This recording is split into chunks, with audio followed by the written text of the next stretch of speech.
what the state of affairs is, where we've come from, where we're heading, the successes we can take pride in, as well as the struggles that still are before us.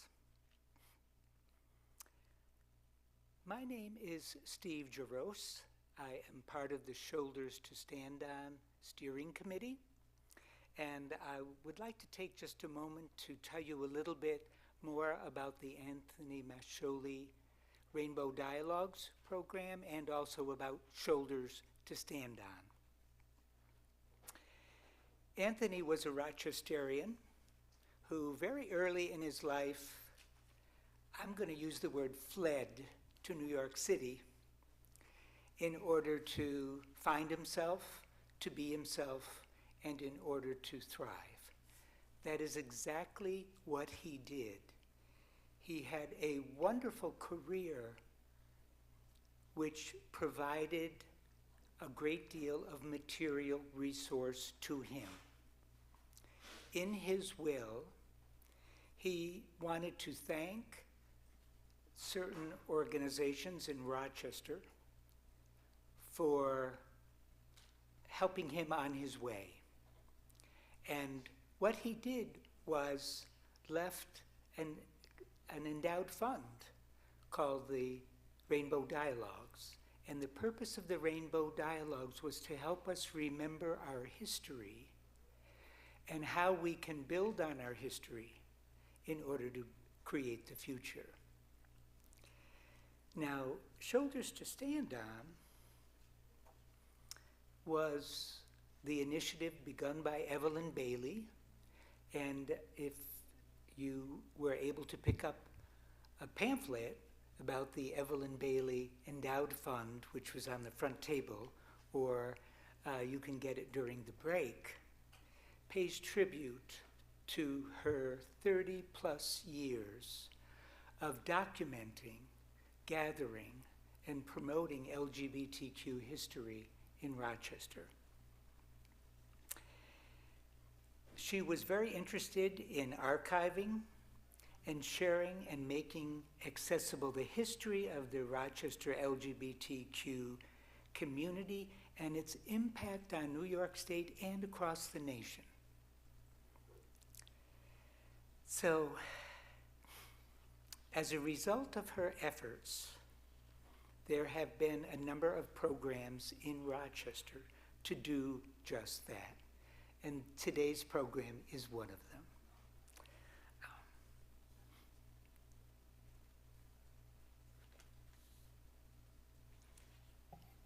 I have a wonderful habit of mixing up my papers.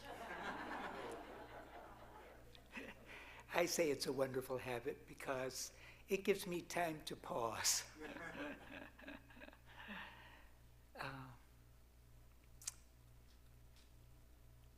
Upon Evelyn's death, she transferred all of her papers, all of her documents to the Rochester Public Library.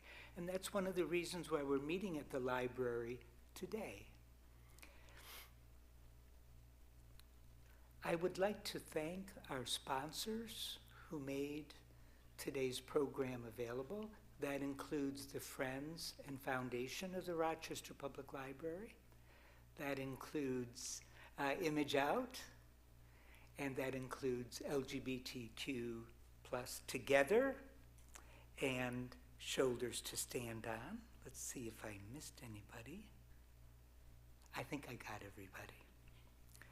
Our sponsors are so important, and that's why we ask you to visit the tables during the break times. Today we're going to have several breaks. They may not be listed in your program, but there will be breaks after each of the panels and question and answer periods. There will be a break after our keynote, and then a break after the keynote. So be aware of that and help yourself to the refreshments that are at the table. I wanted to refer you to the code of conduct that is listed in your program. I'm not going to read the code of conduct, but I wanted to say a few words about it because our history demanded it. When we began documenting our history, it was basically a white history. It was the white people who had the means, who had the time, who took the initiative to begin documenting. What we discovered much too late in the game was that there was a whole segment of our community that was denied the ability to share that history. The Code of Conduct is our attempt to change that. And we welcome people of all identities, all backgrounds, all initiatives to join us in making this possible. So take time to read that Code of Conduct because we do want to be held accountable. And I know that you will do exactly that. We've made mistakes in the past, and we were learning from them. You can help us learn even more. I would now, at this time, like to introduce Brandon. Brandon Fess is the Special Collections Librarian at the Rochester Public Library and the person who stewards the Shoulders to Stand On archives. Brandon.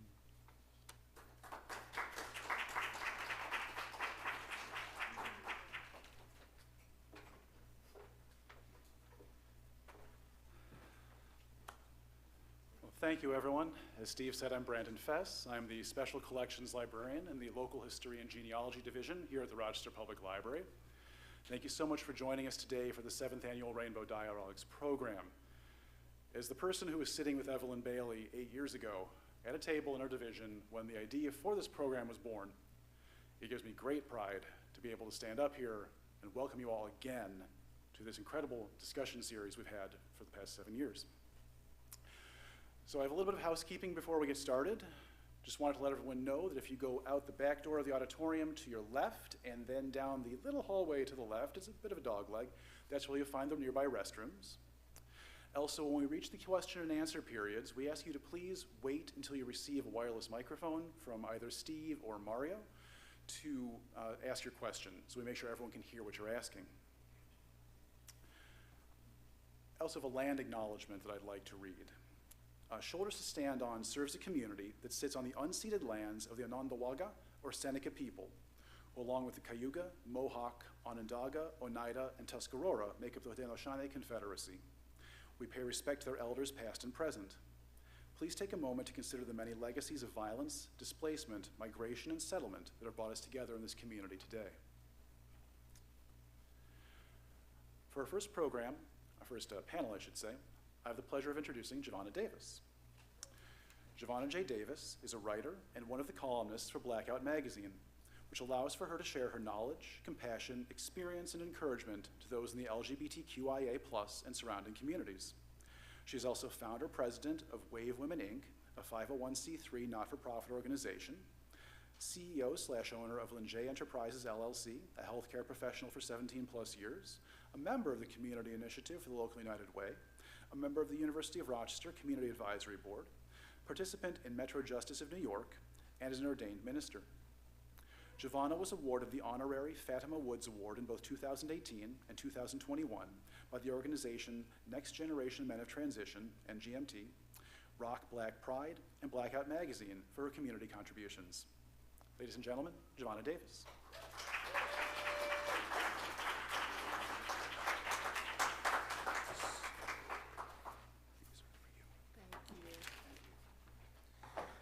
Thank you all so much for joining us here today. I would like to start by calling up my panelists, my host of very special panelists for my program that I'll be moderating today, which speaks about the history of our elders in the LGBTQ+IA community. because I firmly believe that we can't know where we're going if we don't understand where we came from.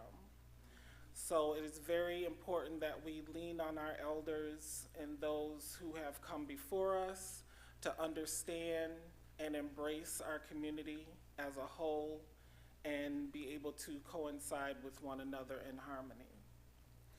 My first panelist I'd like to call up is Ms. Ari Moore. Ms. Ari Moore is a lifelong resident of Buffalo, New York, with a diverse career in art, law enforcement, education, and advocacy. Ari is one of the founding members of Spectrum Transgender Group of Western New York, as well as the African Queens Association, a support group of transgender people of color.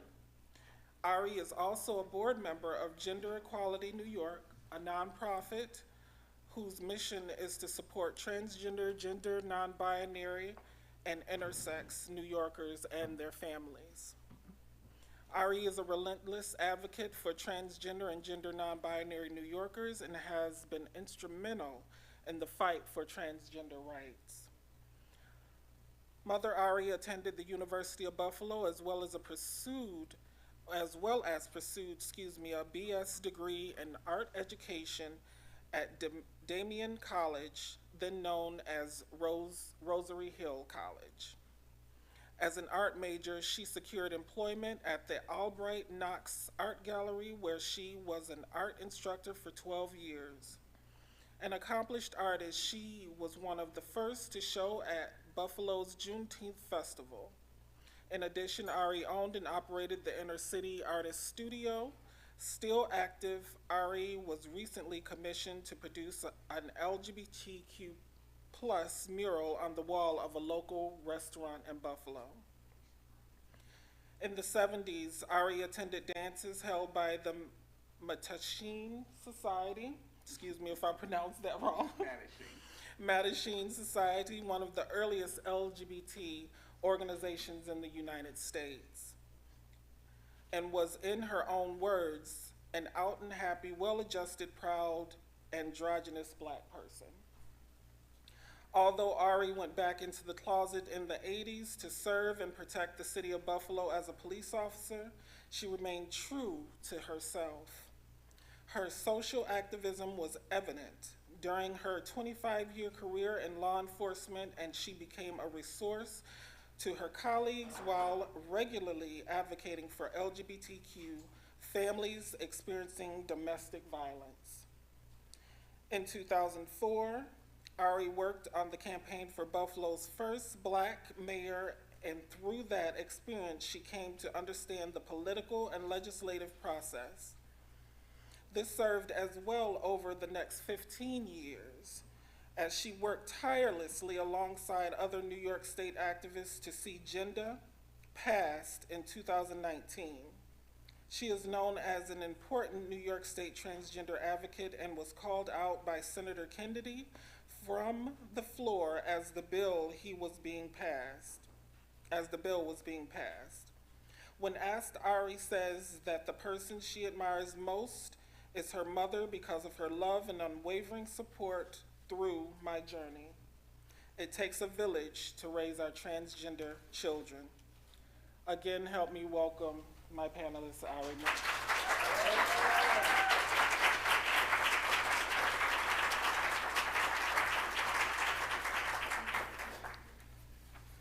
We also have Reverend Eunice Coldman. Yes. Born in 1957, the Reverend Eunice Coldman is a BIPOC leader born in Beaufort, South Carolina, who now lives in New York City and who plays several trans-spiritual roles at the same time. He is the Chief Executive Officer of Soulful Touch Services. He is a licensed New York wedding officiant. He also offers a range of ceremonial and spiritual services, which includes counsel, meditation, etc. For example, many people turn to him for instruction because he is a certified Reiki master teacher. Oh my God, I'm breaking one. Okay, we'll talk. Yes, period. Additionally, Reverend Unas participates in many panel discussions and workshops to express the viewpoint of his unique faith experiences and to reflect on the intersections involved with being Black, transgender, and masculine identified. Embodying and articulating such experiences, he is an anchoring presence at religious and spiritual gatherings, medical groups, and other LGBTQ+ causes. Seeking a religious path that would recognize the validity and diversity of multiple spiritual paths, Reverend Unas Coldman strove to become an ordained interfaith minister. He received his ministerial ordination from the New Seminary of Interfaith Studies, class of 2011. This achievement stands as a hallmark in his life. He says it indicates the singular moment when he committed himself to live with the sole purpose of bringing light and divine love to those who seek out his counsel and services. 2 years after his ordination, Reverend Unas made a second life-changing and life-affirming decision that would broaden and bring greater focus to his ministry. He never really identified as a lesbian for a while. He was not sure where he fit in. He then became determined in September 2013 to complete the female-to-male gender transition. He arrived at this decision in his 50s, having sat in San Francisco in meetings sponsored by Bishop Yvette Flunder with transgender people. He felt a spiritual kinship and chose then to affirm his true self and become a visible activist for the transgender community.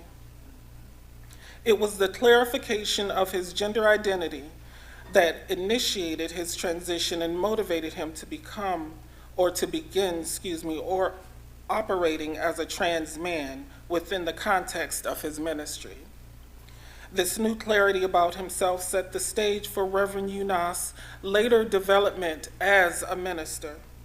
Once Reverend Unas was ordained and began ministering more broadly to include the trans community, he grew even more dedicated to his mission to be of service to others.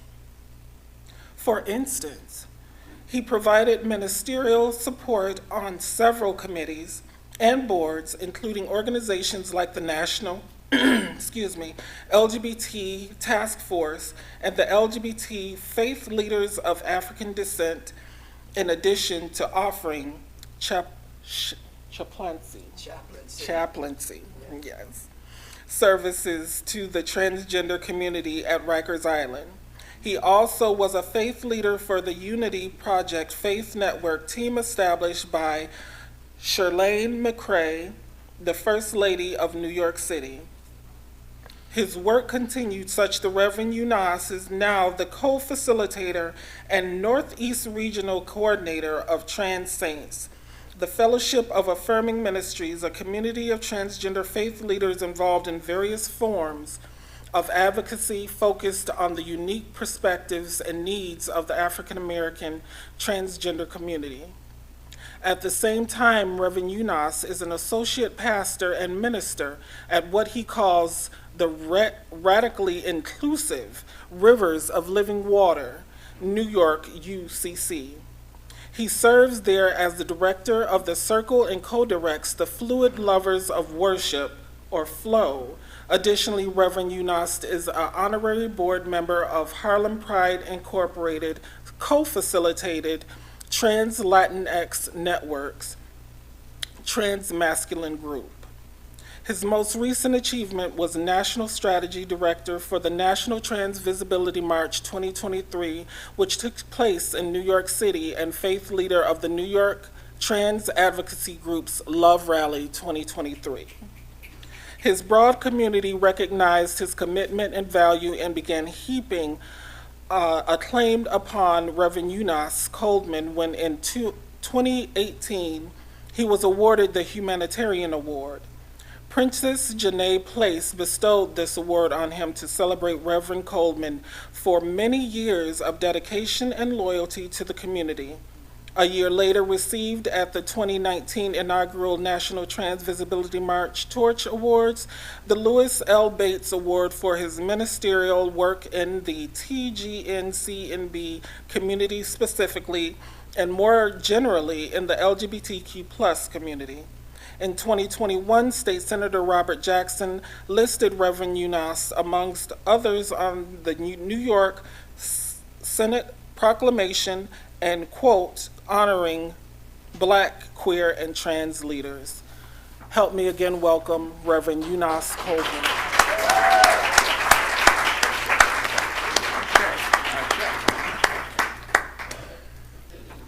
I would like to also welcome my next panelist, Penny Sterling. Penny Sterling hasn't always been Penny, but she has always been funny. She received her BA in drama from Ithaca College in 1981 and has performed on stages and in comedy clubs across New York and in Canada as an actor, stand-up comedian, and as member of several improvisational troupes. Penny is an accomplished storyteller in more than one way. She's Emmy-nominated television producer, director, and the former head writer of the North Pole Times website. Penny spent the first half century of her life living as a man, getting married and divorced, raising children, and trying to ignore the part of her soul that kept telling her, "This is not who you are." In April of 2014, she finally admitted to herself that she was transgender. And 18 months later, she began living her authentic life, much to the surprise of most of her family and friends. Penny encouraged them to ask questions, and her responses became the framework for her show, Spy in the House of Men, a one-woman show with balls, which earned her critical and audience acclaim around the country. While still performing Spy, Penny is also performing Parents and Children, Husbands and Wives, It's All Relatives, a collaborative evening of song and story with musicians Mike and Mel Muscarella. Close enough. Of Violet Mary coming to Cleveland in July 2019, and writing 2 new shows, Schmilf Life, her take on dating or lack thereof as an older transgender woman, debuting in Rochester in September 2019. And Children Are Designed to be Raised by Idiots, stories and assurances about the best, hardest, dumbest job ever. Penny lives in Rochester, New York with her 2 youngest children when they're home from college, and her cat Betty, who has shown no inclination towards secondary education. Please welcome again Penny Sterling.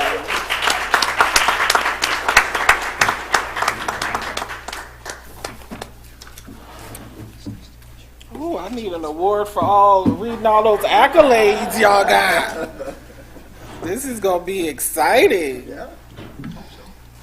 All right, so we're gonna start with my first question for my panelists. Can you share some of the challenges you faced as a transgender person in earlier decades?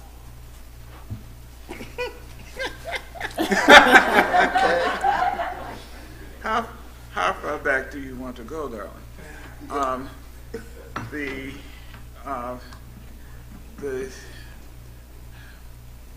At the moment of your transition. 16 years old. Okay. But I have to preference that with growing up around gay and lesbians who were still underneath the thumb of gay panic. who were working everyday jobs, but having to keep their love and their life a secret. Coming up as a trans person at that time, as I say, not only was it doubly difficult, it was triple and quadruple difficult, me being a person of color. I had the good fortune to be in the company as I got into my late teens to have gay, secretly gay and lesbian teachers and instructors. And then, as you said in my bio, going to Mattachine dances and society groupings in Buffalo at that time gave me the backbone to push back against a lot of the discrimination that was at that time. Don't get it wrong. I had to be in the closet on many of the issues. At that time, transgender was not a word.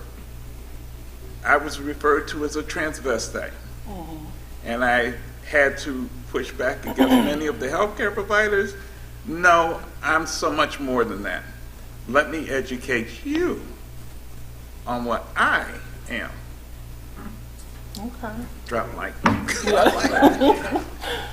Reverend Unas? Yeah, and good afternoon, everyone. It's a little bit different for me because I transitioned late in life. I transitioned in my 50s, so if I go before that, if I go earlier, the best I can say is that growing up, I knew all the drag queens on my block, and that's what they were called, drag queens. We had no expression transgender. It didn't even have really transvestite, really. Not in the hood I grew up in. Everybody, they were drag queens, and I knew all of them. And they were fierce. And they were fierce. They were, and they loved me, and I was happy about that. But the difference with that is that I knew no drag men. I didn't know any men who were trans. I never met one. I didn't meet a trans man until I was in my 50s. I mean, real trans men, okay? I'm just going to say it like that, real trans men. And I met them at my church. And my pivotal moment was, as you said in the bio, I was sitting at a table at a conference with all these wonderful people, and I was feeling some kind of way, and I wasn't quite sure what it was that I was feeling, and I realized that it was identification that I was getting. I was like, oh, okay, and it just sparked so much. And I'm sitting at this table, and there must have been 20 people because it was a big luncheon, and I didn't realize that they were all trans. You know, and the buddy that I was sitting with was like, well, you know, you sitting here for a reason, right? I'm like, okay, because that means they all saw something that I had not yet recognized, right? But the thing is, once that record, you ever see the cartoon where the light bulb goes off? Once that happened, I was off and running after that. I did all my research. You know, because I wanted to know, and I'm a Capricorn, so I had to know some stuff. I ain't just gonna jump in, you know, I gotta know some things. I gotta read some stuff, and I gotta talk to some people. And the more that I did that, the more that I realized where I was supposed to be, and who I was supposed to be. Yes. I wasn't concerned about the what. It was the who. It's like, who am I? And as that happened, and I'm going to get just a little spiritual, okay, if that's okay. Then it was like, it wasn't like a Charlton Heston God voice like that, but I kept getting that conversation spiritually about not only who I was, but what I was supposed to then do with it. It's one thing to just be and be all in yourself, and that's okay. I'm not going to take away from that. Live life the way you need to live it for yourself. But for me, now there was a walk that I had. There was a calling that I had. And I stepped in that thing like you would not even believe it. And here I am today. And I have a love for myself and my community that I did not have when I knew all the drag queens. Right? It was different. You know, every now and then I do wish that maybe I had known then. But then you know, I keep going back and say, but then it would be so different.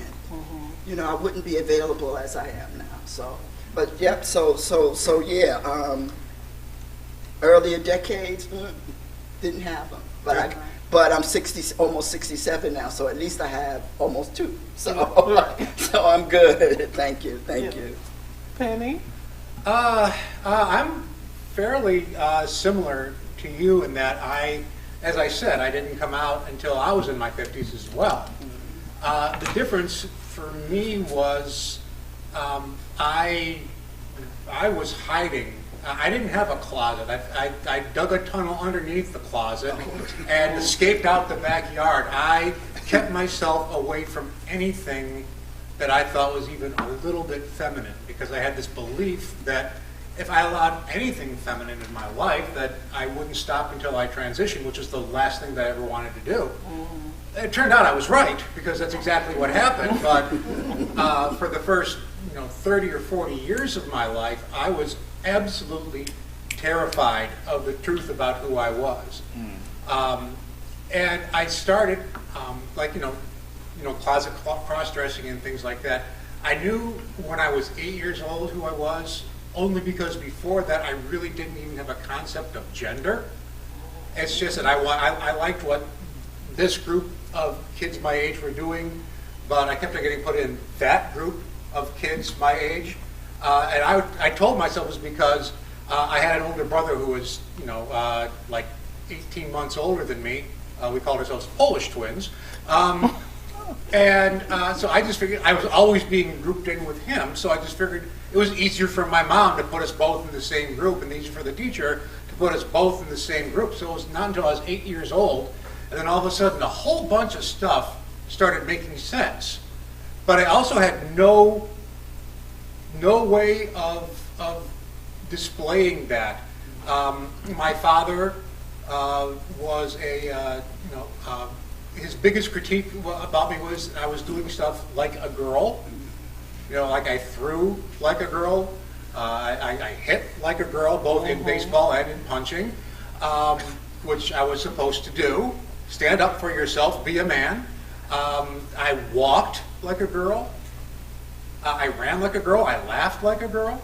All those things I had to change about myself, and I had no clue of what I had to do. So I started watching the men and the boys around me, and to figure it out. And because of that, I became an asshole. I became exactly the sort of person that would bully and terrorize people, because I had to hide that from me, anything at all. I may be the only person in my generation who has not seen Rocky Horror Picture Show. Whoa! Because, I know, right? Wow. And so I was that sort of guy for the first 40 years of my life, and then partially because of who I was and my abusiveness with my family, and also because of other things that were going on in my life, our world just fell apart around the year 2000, and I had to, I lost everything except for my kids and a car and 3 cats. But I had to rebuild from there, and so I decided I was going to be the least toxic, most masculine man that I could be, and be able to display a full range of emotions. And that didn't work out either. And so, I became that, but it wasn't enough.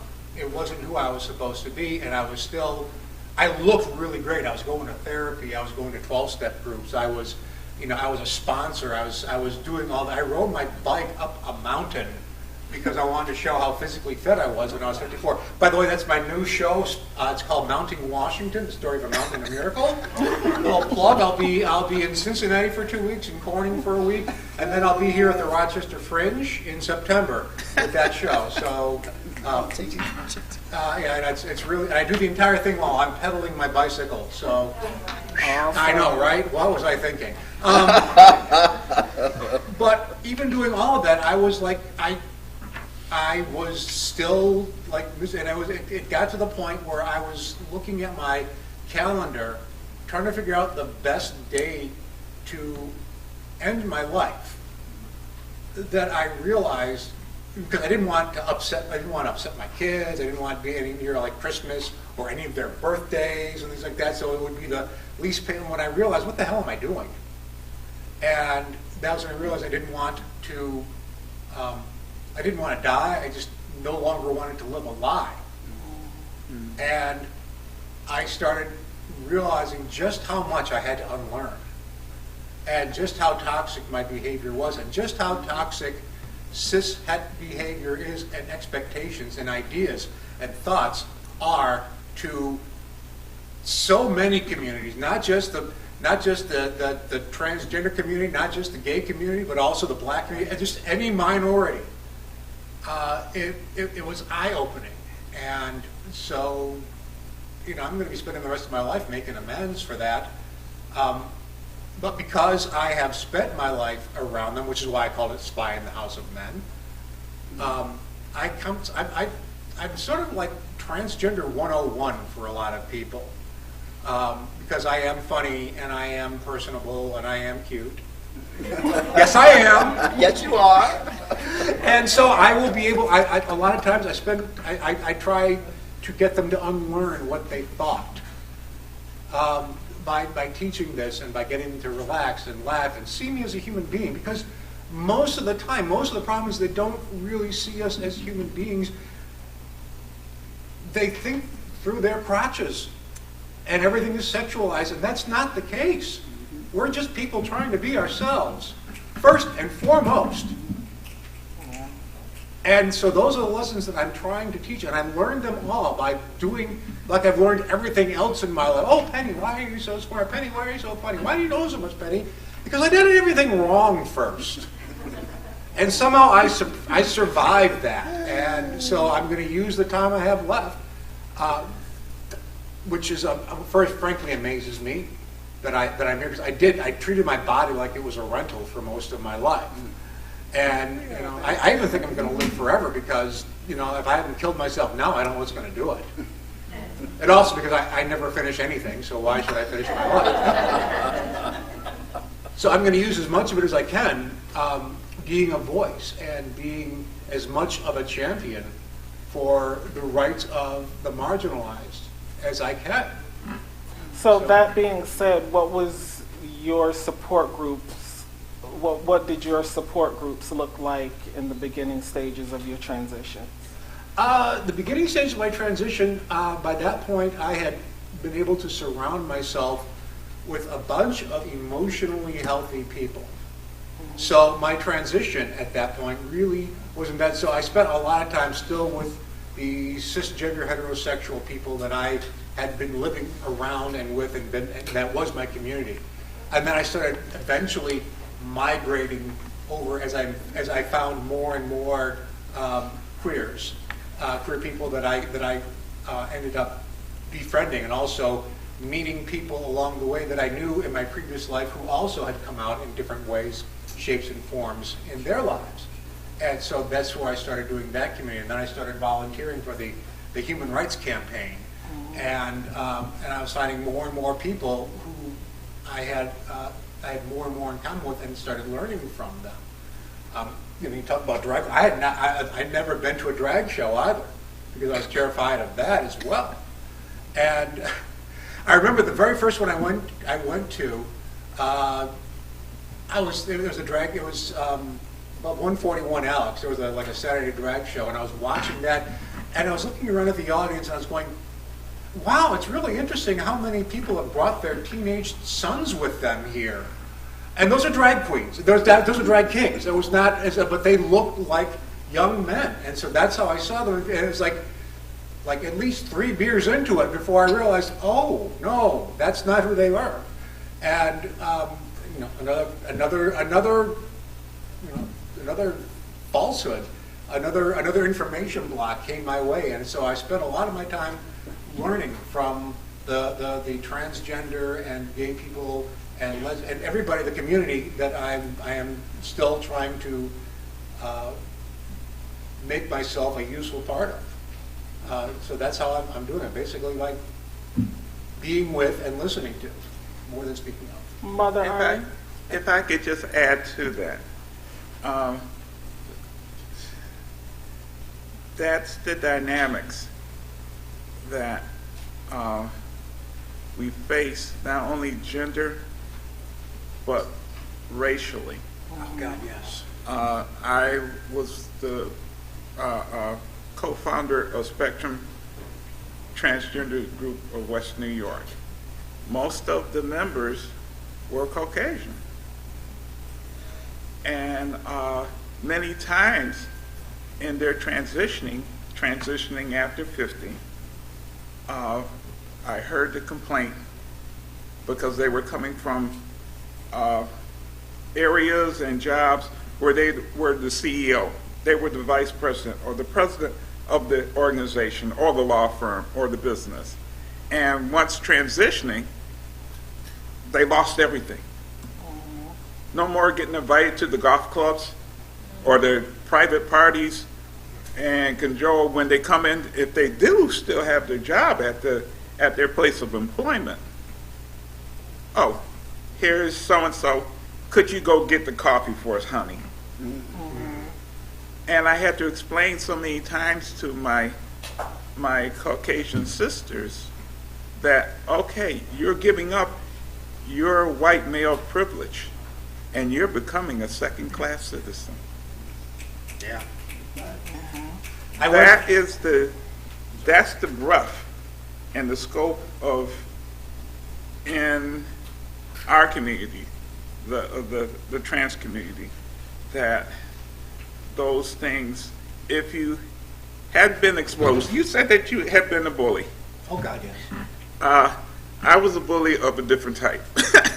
But there was that thing of you have to hang, and you've done a good job of hanging up that white male privilege to be the woman that you are. On the other hand, for trans men, it's another reversal because you transition, and I've had we had some long talks. T, my young friend, that, okay, now you are male identifying. You're a black man. I sure am. And out in this real world, not only the public and socially, but the police see you as a threat. So a lot of the things that you intuitively do, oh, show me your ID, and you smile because a female, what do we do? So we smile. I'm no threat to you, but you don't do that as a black man. Okay. Those are dynamics that we layers upon layers upon layers that we either have to learn or unlearn. And for many of us in our community, it is a necessity of survival if you don't get these things right.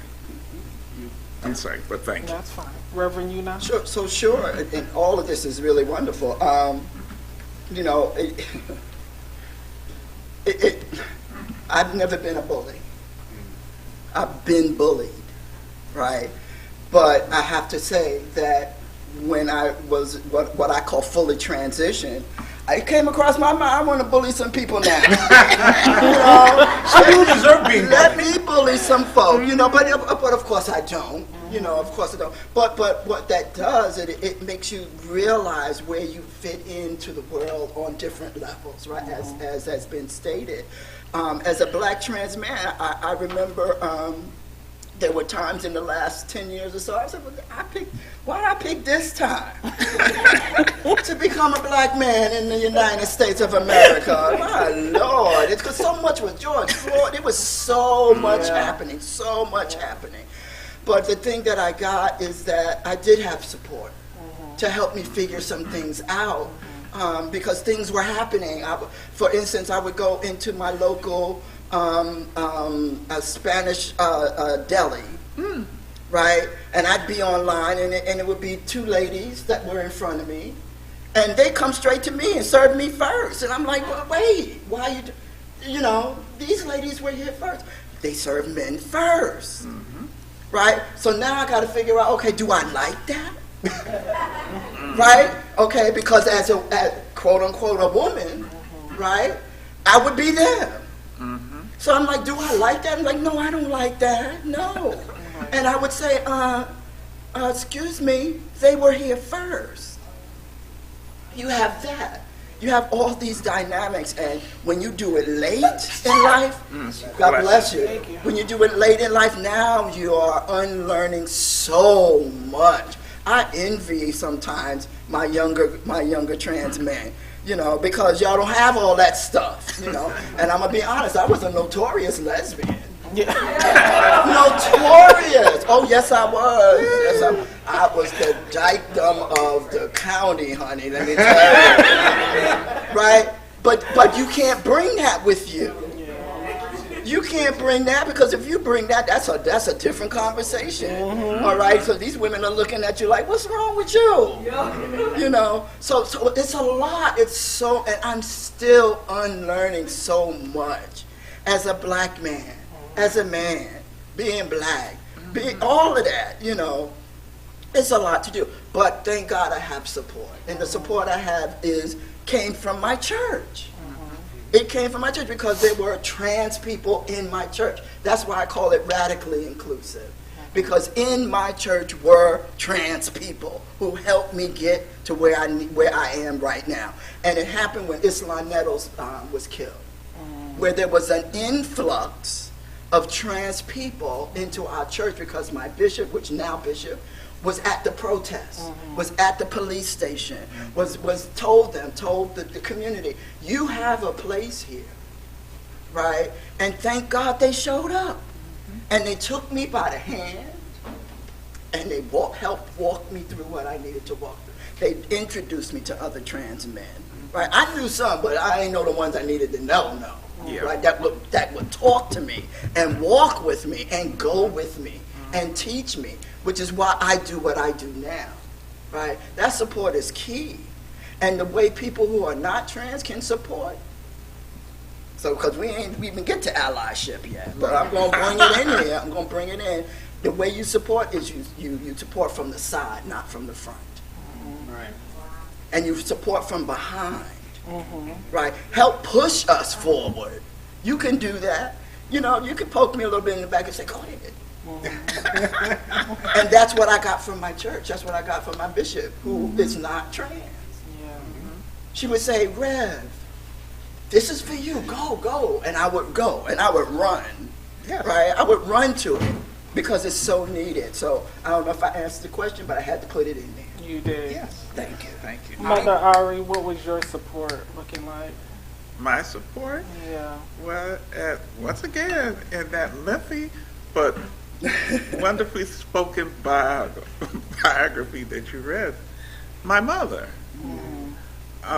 That's what I tell so many parents of trans and non-bi children. Just love them. Love is the essential. We're all adults here, so I can say it. As long as I knew my mother loved me, I didn't give a damn about what anybody else thought about me or said. That and the encouragement from my family.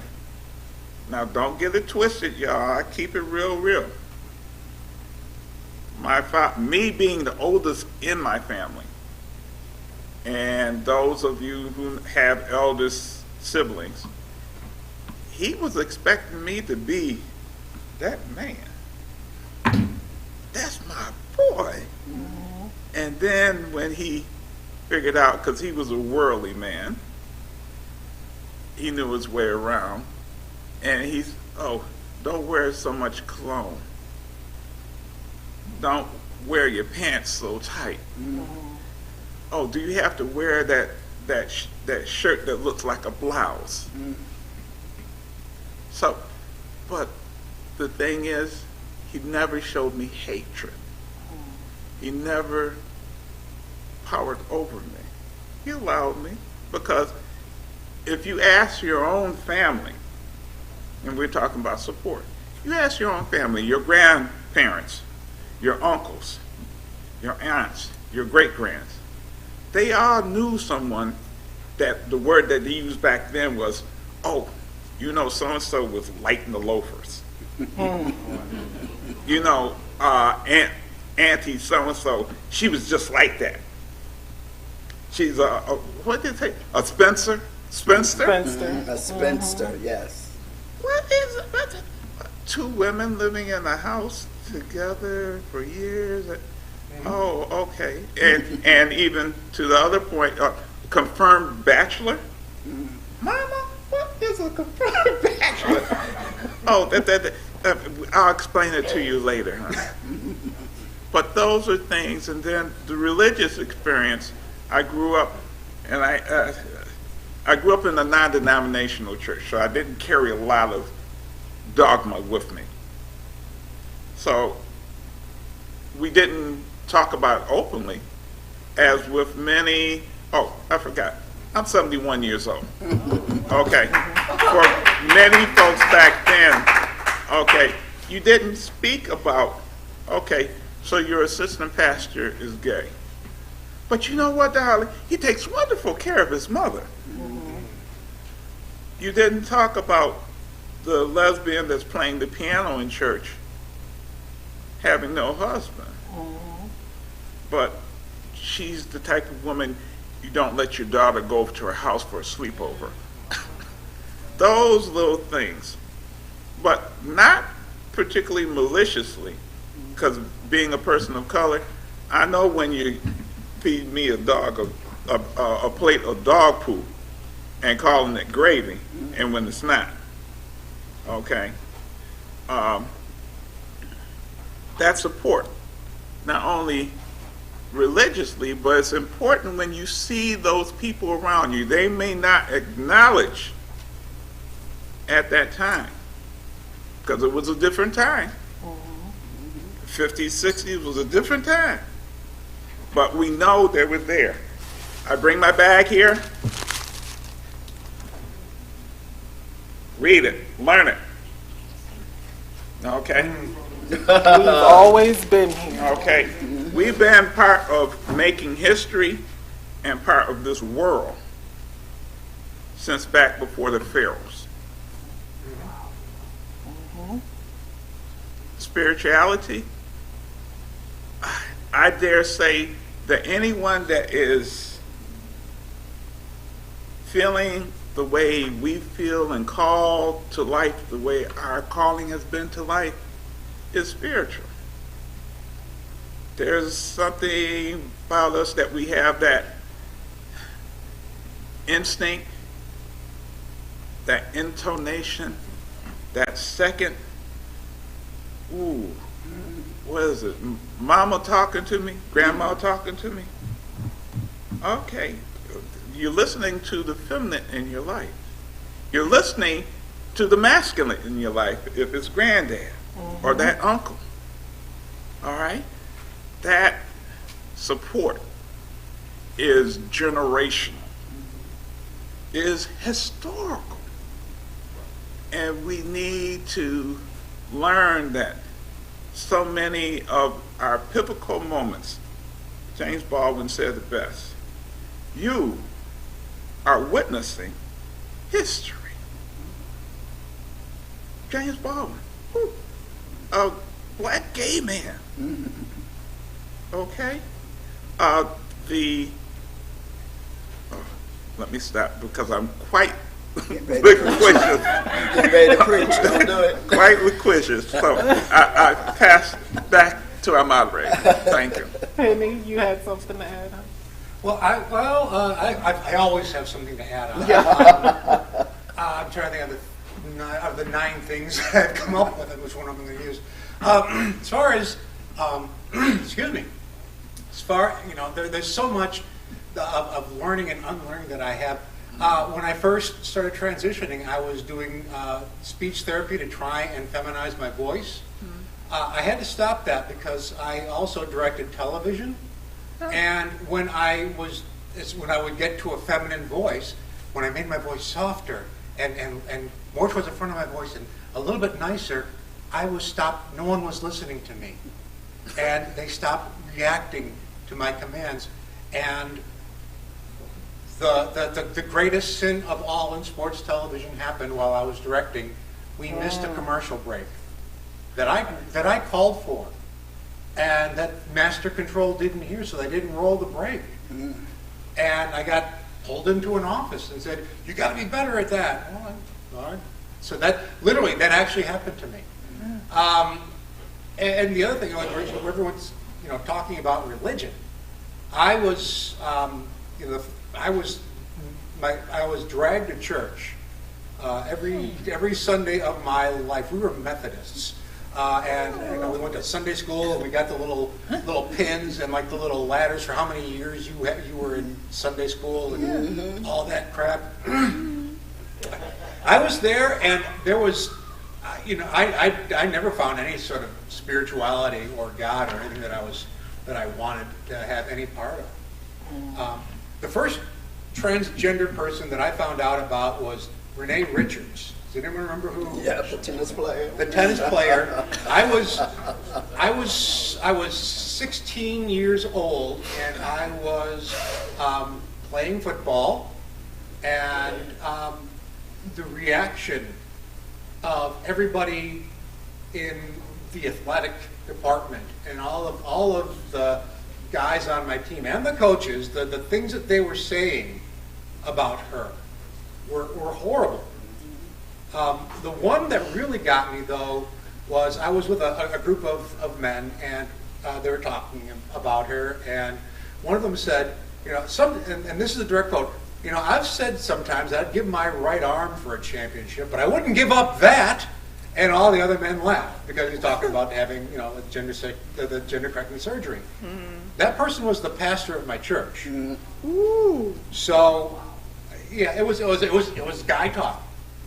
And that's where I realized that men, a lot of cisgender heterosexual men, are one way when they think they're alone, and some way a different way when they were in public. And I found that to be horrible. And one of the things that I was saying when I was trying to become a non-toxic man was I wanted to be exactly the same person in every situation that I was in. And it was amazing how many men would look at me and go, "Why would you want to do that?"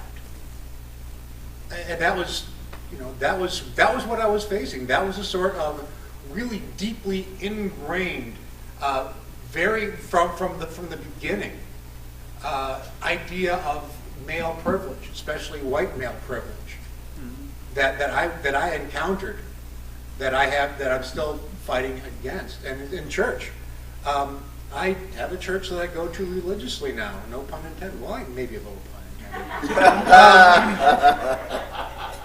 I finally have a spiritual life, although I don't call myself a Christian, because I don't want to be affiliated with that word right now. It has a very hard word. I will say I'm a follower of Jesus if someone asks me.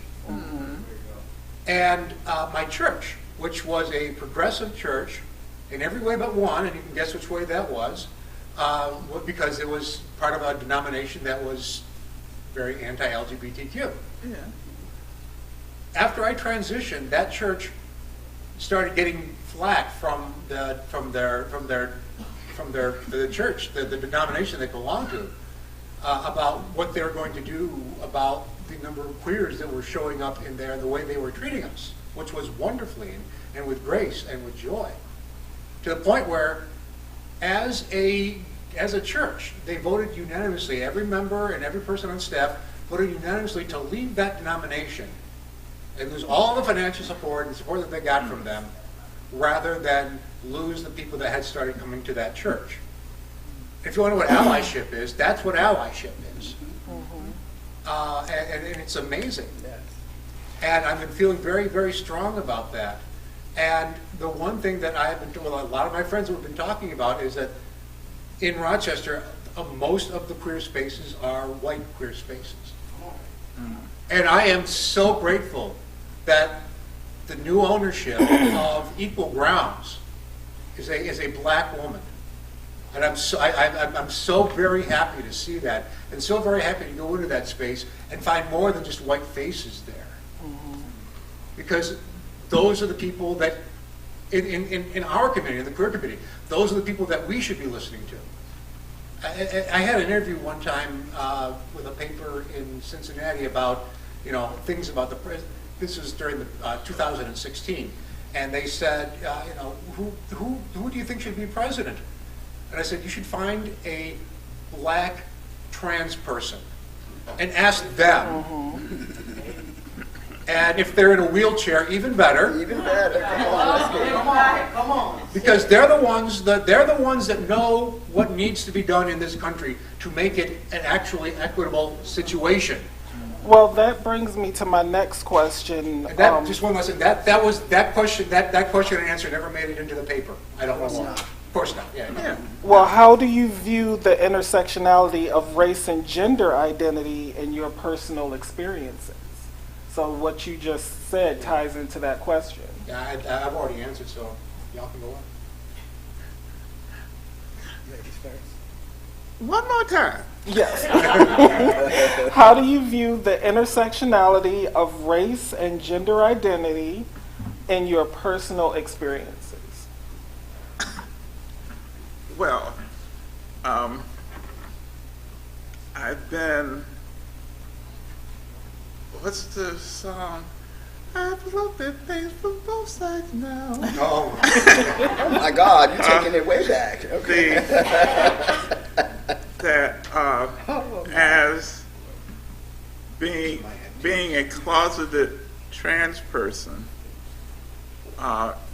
impersonating a male, a black male at that, with all that comes with the machismo and the strut and the walk. And many of my gay friends, I attracted so many gay men. I had no want for getting men to come to me. Now, yes, at that time I was built like a black Adonis, but when we would do sexual interludes, they would, oh, you moan and you groan like fish. Well, honey, what do you want from me?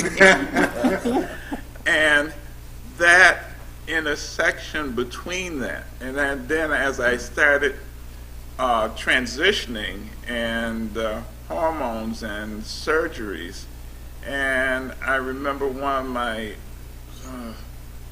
young gentlemen that came to my apartment, oh, if your breasts get any bigger, I won't love you anymore. I was like, okay, take your garbage bag of clothes and get the hell out. That mix, and I'm getting to the point now at my age, because I always had to tell so many of my young trans Padawans that, what's the word? You can be female, but every female ain't a lady. Okay, you might not, and within the black community of trans, so many of my sisters and brothers do not have the financial resources to fully transition. Those who you see, I won't say lucky, I am a wonder for you to behold. Yes. Okay? Because I've survived the storm. I've survived the slings and arrows, the beatdowns, the neglect, the put off.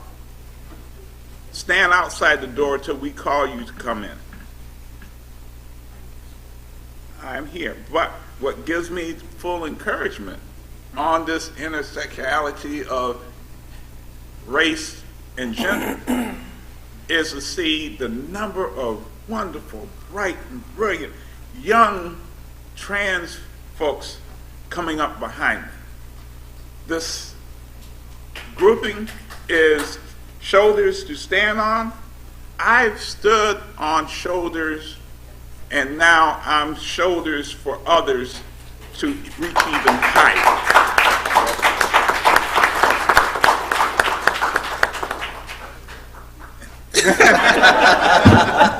Bravo! Reverend Eunice? Yeah, that's a deep question. That is really deep. So race and gender, for me, right now, is just to stay alive as a black man. Period. Just to stay alive. You know, I have to, unfortunately, at this point in my life, I have to start thinking, okay, I'm going to this protest. Now what? Am I going to be prepared for what might happen? You know, I'm going and I'm looking at the peripheral of where we are. Okay, if I need to run, where I'm running. Yeah. But I'm 60, almost 67. How am I running? Okay. Am I running? You know, I might have to skip a little bit. Matter of fact, I might have to just walk really fast. Yeah. But the idea that before I transitioned, I didn't have to think about that way. Not that way. Now, mind you, as the notorious lesbian that I was, I might have been mistaken, right? But now it is no mistake. You know, so now so my thought processes when it comes to that is just different now. I have to be really very careful, right? So for race and gender, so that's the thing that is prevalent in my mind most of the time. Then the other thing, and I'm getting personal, and I don't mind because I am a vulnerable person. I'll get vulnerable in a minute. It's like, okay, now come on, I'm a black man. What's up? You know. But it's only gay men that talk to me. It's gay men that talk to me. I'm like, but wait. But wait. But I'm not gay. So how do I navigate that? But I have to. Hold on just a moment, sir. So I have to navigate that. Right. So I have to navigate that. Then I have to navigate, quote unquote, cis women, right? And I'm gonna say it just like they say it to me. But did you get the operation? Have you had the surgery? Have you had the surgery? And I'll look at them in a minute and tell, well, no, I ain't had it, but guess what? I can go buy as many as you like, and whatever color you like.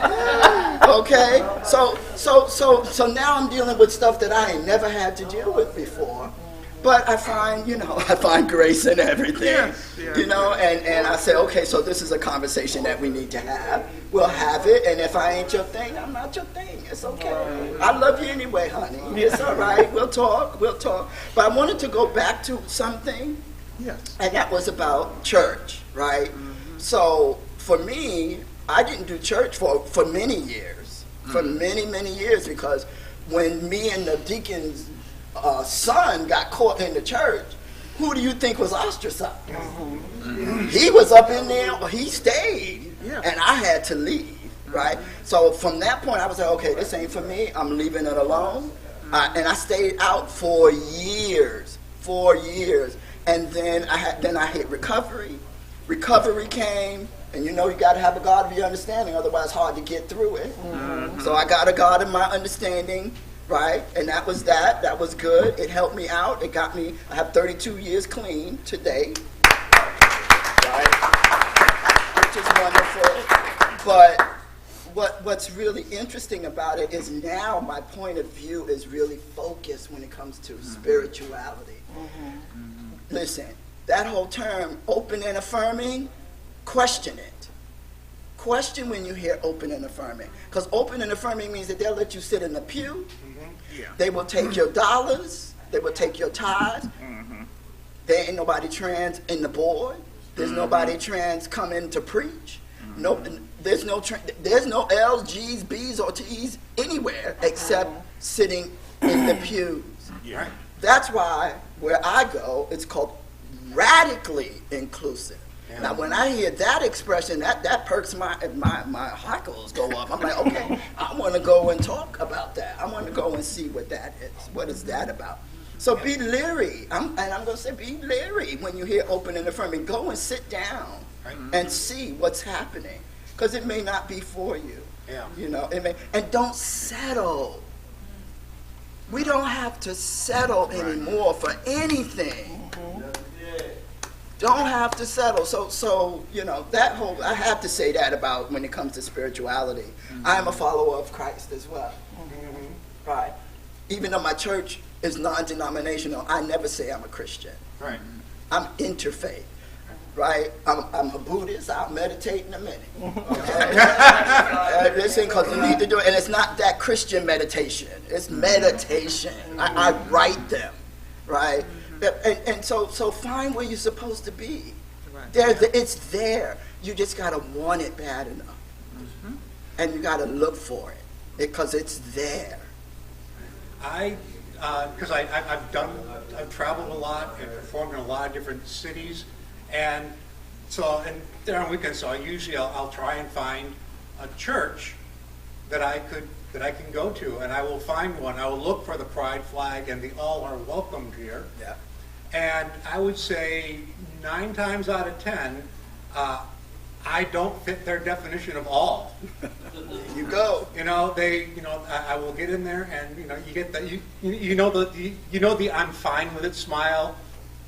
I'm fine with it. And you're not.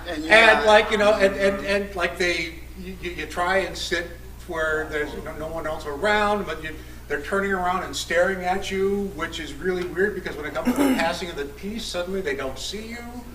And then there's that one woman who gets pushed up towards you with a nervous smile who says, I've got a cousin who's got a daughter who wants to be known as Tom now. And I'll say, oh, so your cousin has a son named Tom. And she'll go, where are you going next? It's like they want me out.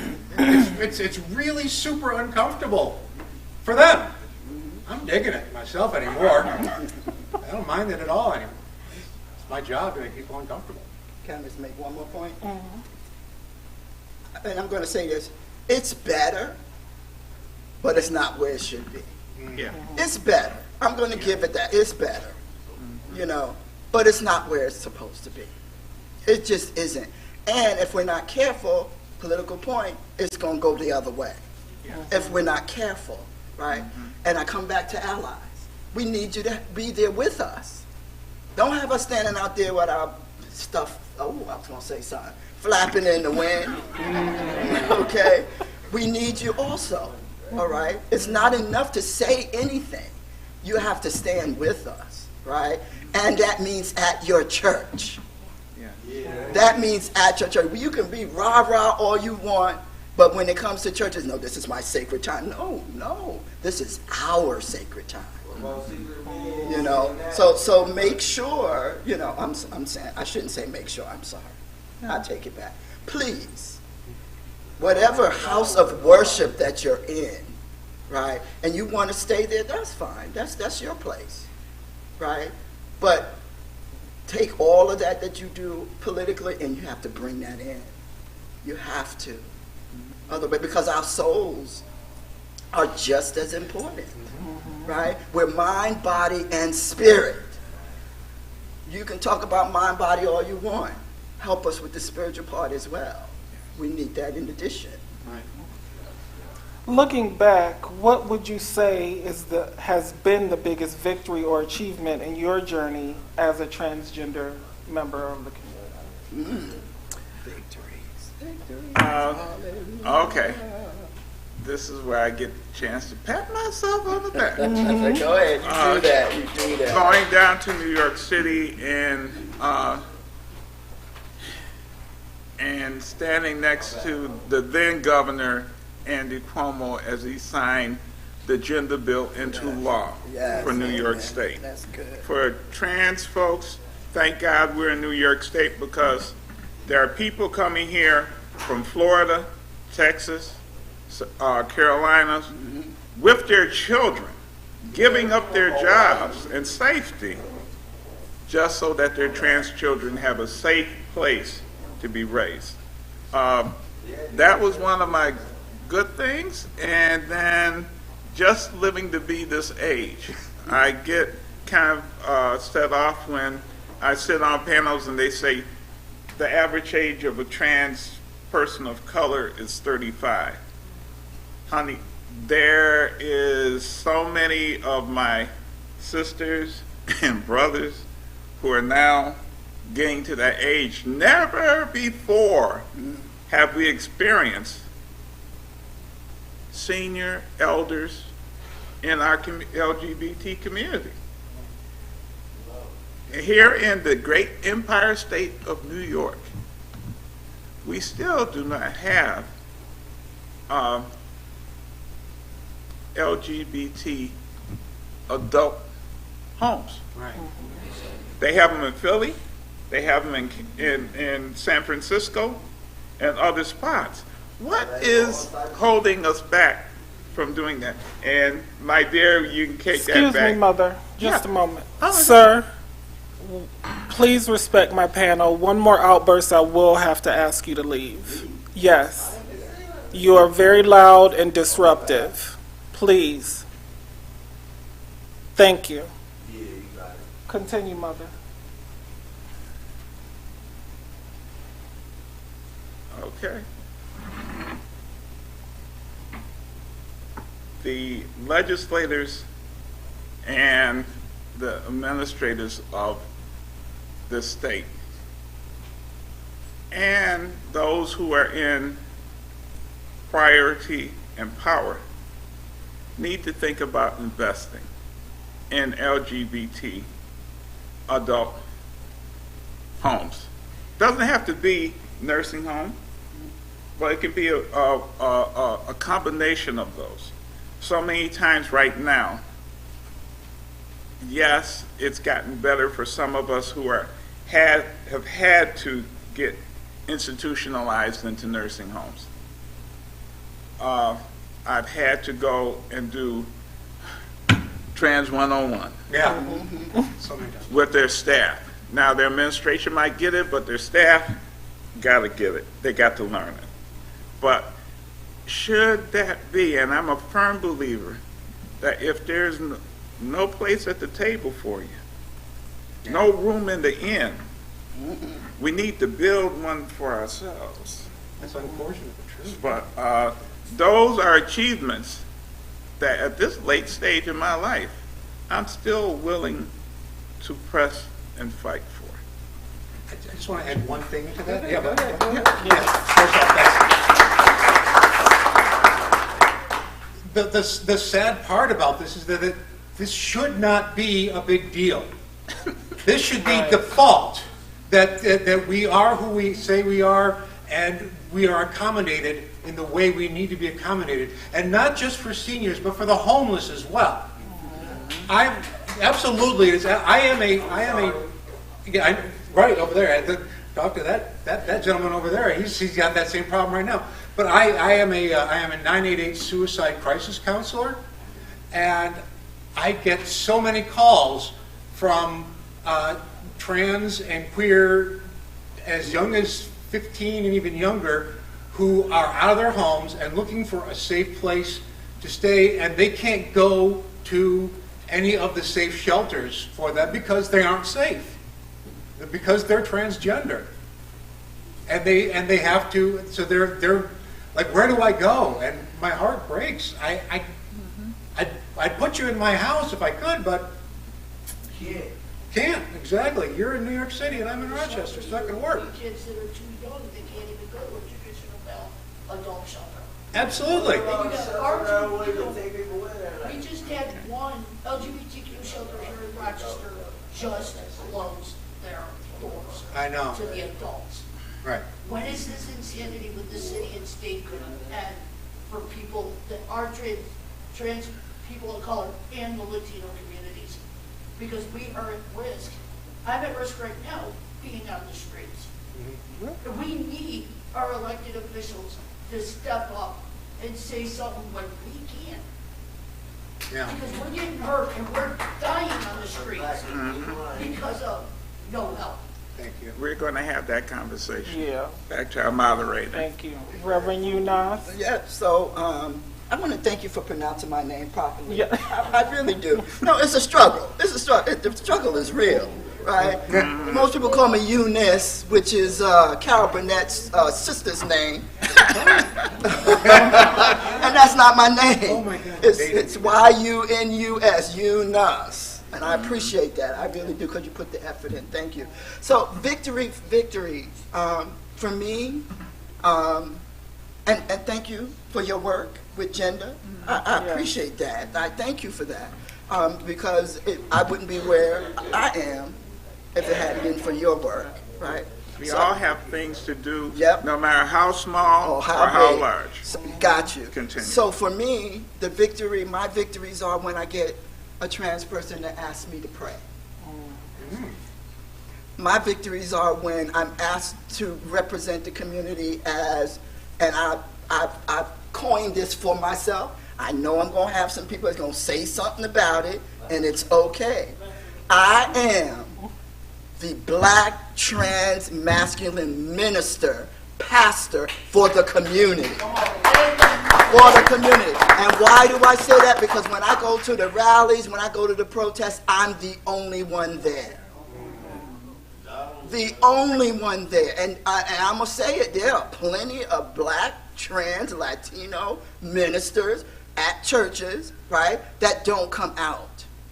They don't. But I'm going to show up. My victory is when I'm standing there at the end of a rally and I have my stole on and someone walks up and says, thank you. Thank you for coming. And they're teary-eyed. Can I have your number? Yes, you can. Call me. What do you want to call me for? I need prayer. Let's do it. Let's go. Let's go. Or I just need somebody to talk to about my spirituality. Because there's no place that's not radically inclusive, that will speak to who they are as a spirit, as a soul. Am I in the Bible? Yes, you are. Let's talk about it. Let's have that conversation. Because they don't see themselves. We don't see ourselves. Right? So my purpose is to help people see who they are. Spiritually. Who are you? We talking about, we got HIV and stuff. We got that. There's a pill. There's a shot. There's all of that, right? Mentally, now we're doing more mental health, right? But nobody's talking about that third part of ourselves. So that's what I want to do, is talk about that. So the victory for me is if anybody wants prayer, anybody wants to talk to me about it. There's a lot going on in New York, but we still got work to do. It's still not enough. I am fearful. Why is that? I got a God of my understanding. I am still fearful. I am a senior citizen who is only living on Social Security. I could be in the street tomorrow. Everybody involved. I could be in the street because there's no place for me to go that I feel safe going to. Right? So we got more work to do. It's not safe for me to go to a shelter. I'm not going. I'd rather live on the street and work it. You know what I'm saying? So there's still more work to do, but it's still the best spot in the country to go to, right? It still is the best for right now, but we got to change it. We got to change it, and we also have to help our brothers and sisters and siblings in other places. We have to do that. Nigeria is having, you know, Uganda is having, Yeah. the Caribbean, Haiti. But we are the what? The beacon for what it should look like, what it should be. So we got a lot of work to do. So let's get it done. Let's go. Let's go. So my last final question before I take answers from the audience, or questions from the audience, excuse me. What advice would you give the younger trans generation today as they navigate through their lives based upon your experiences? Love and respect each other. Yeah. That's a basic. I'm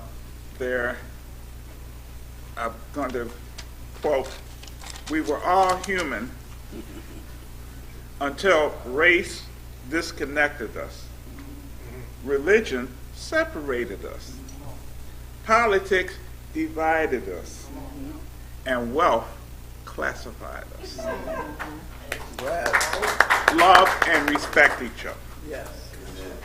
Yes. Reverend Yuna? Oh, okay.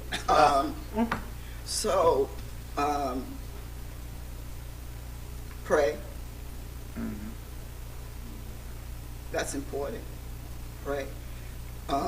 Hook yourself up with a mentor, someone, an elder, because don't forget, when you're thriving, we're thriving. There's nothing like taking what we know and passing it on. But we got to know you want it. We got to know that. Because what we've learned will go to waste if we're not passing it down. So hook yourself up with somebody. Me and Britt be talking all the time. All the time.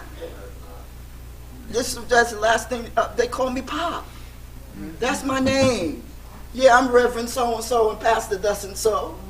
But I'm Pop. And I'd rather be that. I'd give my reverendship away if I could be Pop. That's what please do that.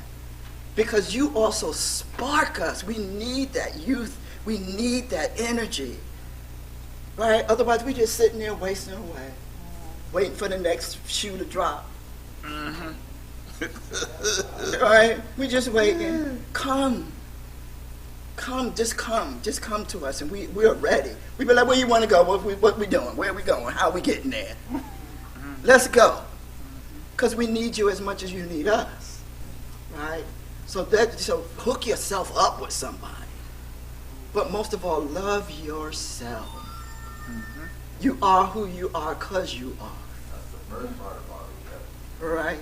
And I could go on because I'll start preaching. So y'all don't want me to do that because I'm about to go there. So I'm going to just sit back like this, and I'm good. I'm good. They know. Penny? Well, first off, next time in New York, I'm coming to your church. Come on, let's go. Absolutely. Please come. All right. So what would I tell them? Okay, first I would say find your family. It may not be the people that brought you into this world. It may not be the person who sat next to you at the breakfast table, because they may not accept you.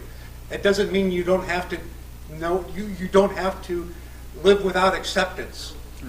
Find your family where you are. You're going to be on a journey. You're going to meet people. If they're with you, then they're your family. And they will always be your family, whether they're physically with you or not. Some of them may actually be related to you. Yeah, but that always don't mean that. It depends. But you always have, if having somebody who's your family, who will listen to you, who will help you, who will give you money, who you will give money if they need it, who will take you where you need to go. An elder, a pop that can ask the questions of you of where you want to go. Have you thought about this? Everybody needs that. And if your family of origin doesn't give that to you, there are people out there that will, if you look for them and you accept them into the world. into your world. That's the first thing. The second thing I would tell them is that every horrible thing about being transgender has nothing to do with being transgender and everything to do with the people who have a problem with it. Yes, indeed. And that's it. That's what I would tell them. That's it. All right, we're going to take a few questions for the sake of time. So, Good afternoon, everyone. My name is Minister Daniel Rowley. I'm the fellowship leader Must be a mic, yeah. So you want me to help out with that? I don't know how to not do it. Such a church dude, yeah. Good afternoon, everyone. My name is Minister Daniel Rowley Spencer. I'm the fellowship leader / pastor of Unity Fellowship Rochester. And I just want to thank all three of y'all that's on the panelists today, because it brightened up my eyes to see that out there, I agree with all of y'all. There is work still to be done here. And it goes not only by also transgenders, it's about everything in this world right now. And what I want to say is I'm here to support, because it's not only respect and love, you got to also learn to to support and be there, be in that mix. It starts from being right here, right now. And that's what I want to say to all of y'all. And I thank y'all all for y'all gifts and your talents that this divine spirit gave to y'all. And I'm also not a Christian myself. I call myself spiritual, leading by the divine spirit. Amen. Steve, right down here, and then Luca. And then, Good afternoon. good afternoon. My name is Cheryl. Last name is Hall, P. And I'm really impressed with humanity, looking at each of you here. And I'm really impressed that each of you is showing us what love is, or transitioning from one platform to the next and to the other. And I have a really big question for the person who said he's a minister. I wanted to know, well, let me just ask all of you. Is any of you married here? Is anyone here married? Not anymore. All right. And I'm going somewhere with this, because she spoke, the last question she said is, what about the young people? And my biggest concern is the U.S. Supreme Court just passed a law, and it's a have sex and have babies law. They overturned, I believe, Roe v. Wade. So I'm looking at the trans community because it looks so beautiful, it looks so nice, it's growing so well. Everything here is like A+ in terms of where humans should be learning to love themselves in all themselves. Man, woman, race, the colors. And you guys look like you have mastered the plus. Like you did the race thing first, maybe, right? Loving another race. We wanted to straighten our nose. At one point in our lives, wives wanted big lips, and now you're transitioning into, let me do the sex thing. Let me do the male love, the female love, and you guys are just so wonderful in terms of what humans should look like. Should someone come here? What about the numbers, though? The U.S. Supreme Court is saying you could be a part of the problem in terms of there's not enough fertility in our USA right now. The birth population has dropped. So we need it to rise. And with you looking so good, is that dangerous for the numbers? Because the quality is beautiful. The love is here. The respect is here. I'm seeing everything about you that's wonderful. My concern is just the numbers and the younger generation coming up. Does transitioning impact numbers? Like, are we a threat here in the USA in terms of us being here? I'll respond. Because I would love to. My dear young one, those Steve. are Steve, battles that Luca was were next. always with us. I think, if I understand, the question of reproduction of human, yes, but humans will keep doing what humans do.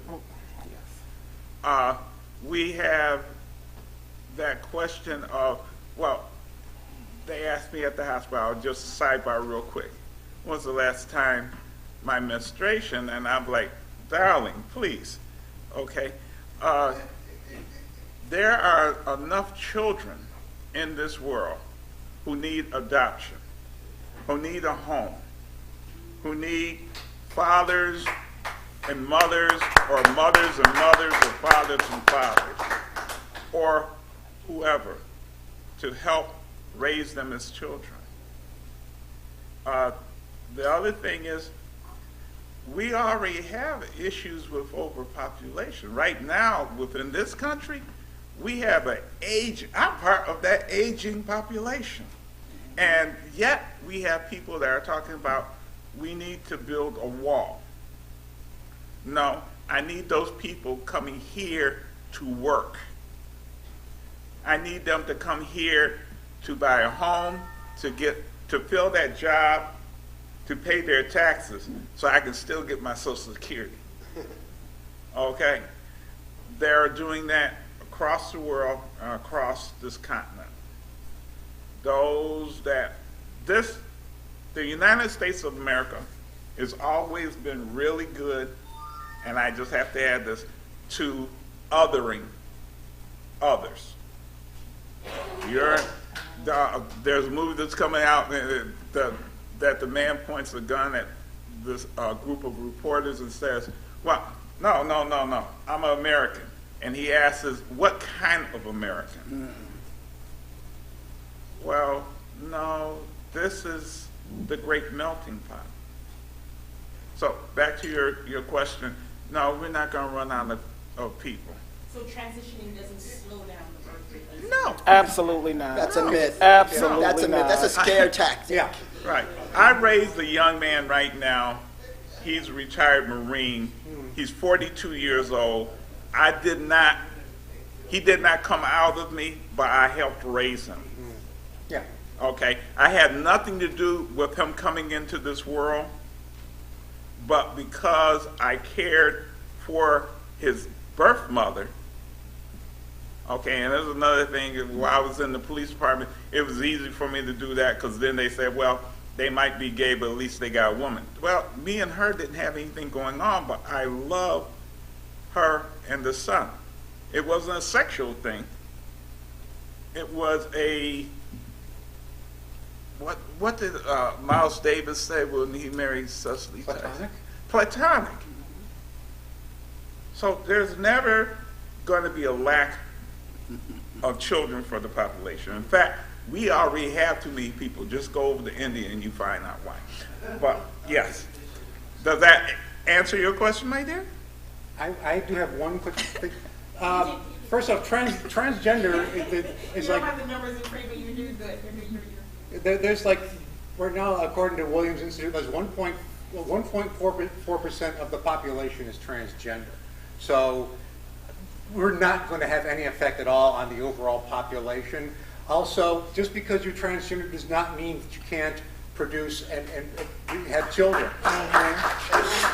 You know, very little about me being a woman is whether or not I have a penis. It really doesn't. Whether or not I can father someone. I have 4 children myself. Also, we need to understand that Roe v. Wade, the anti-abortion movement, is not about population. It is about politics, and because it's about politics, it's also about race. The way they got the Southern Baptist Council involved in abortion rights, which used to be a Catholic thing, was because of the Great Replacement theory, which is that the reason the population explosion is in minority cultures and not the white culture.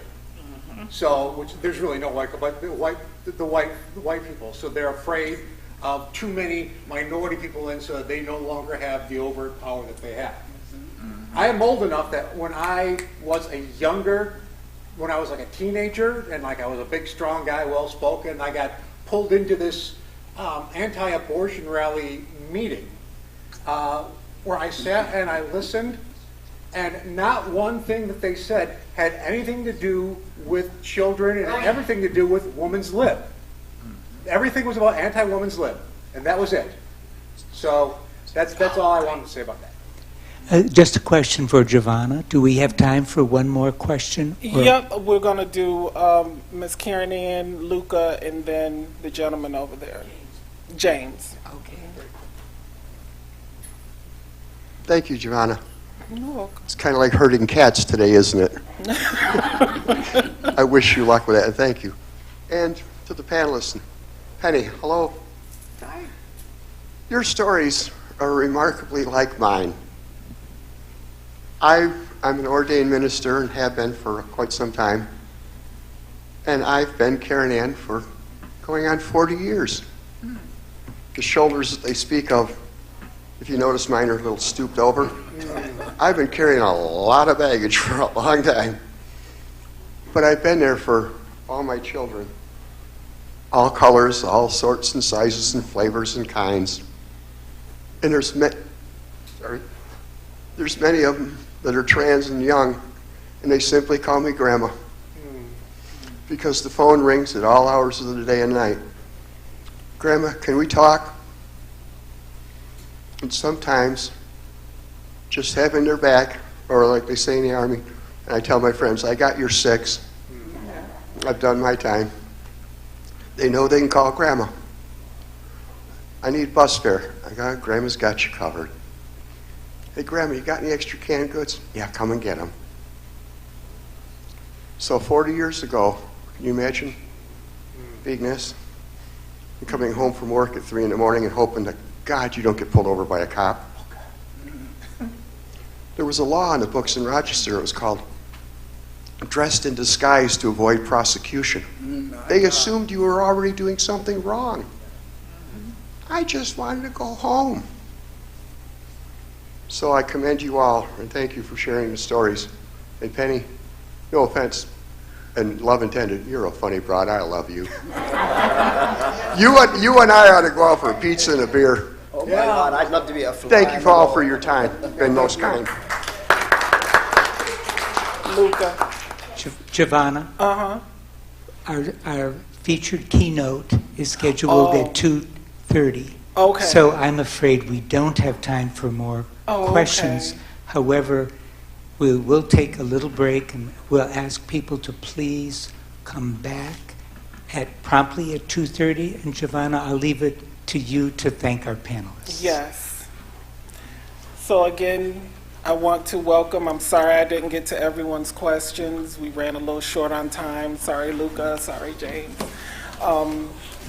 But I'm sure you can find them on social media. If you have any questions, you can reach out to Mother Ari Moore, Uncle Eunice Coleman, and Penny. But please, let's give a warm welcome round of applause for my panelists today.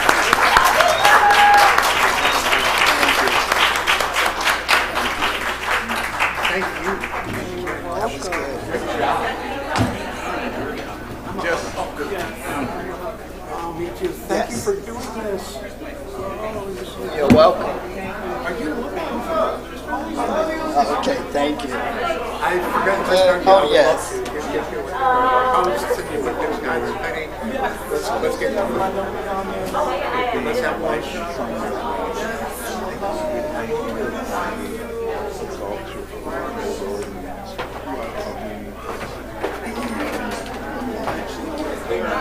We needed that. Yes, we did.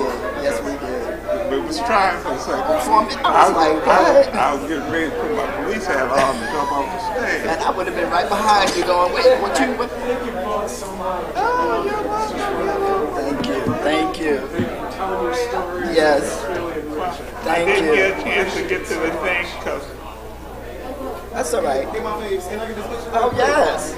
My 2 favorites. When you say black excellence, look at that thing right there. yeah. Oh, yes, please. Oh, I look good. We look good. What are we supposed to? Supposed to. We're supposed to. You don't get this part. Nope. That's how It's really good right here. You're like, you gotta make sure you're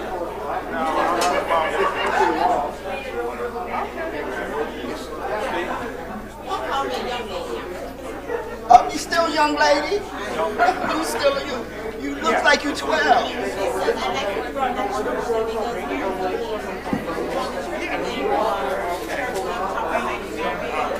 Right, right.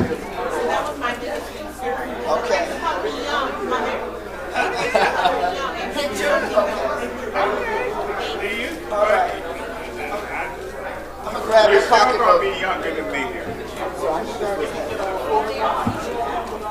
Well, it's all that money goes. All that money, huh?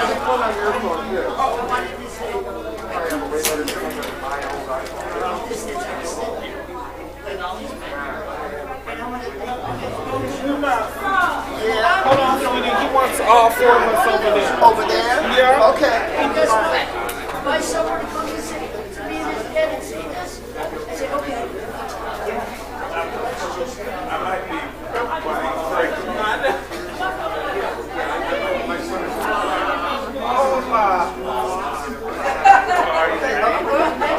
I get a special hug. Papa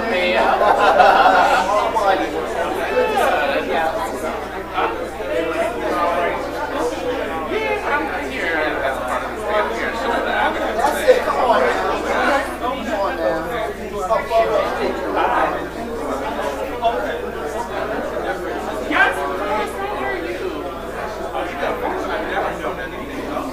Okay, awesome. So I'm here.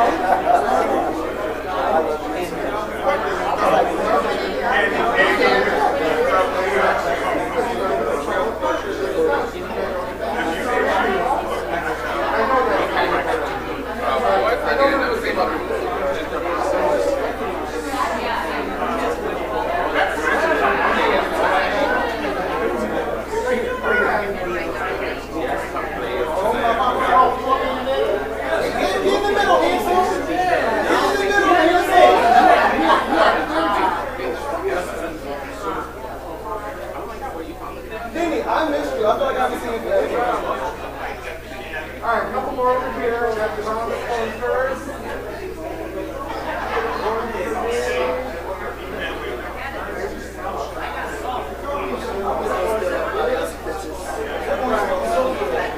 Listen, I was like, it doesn't you over.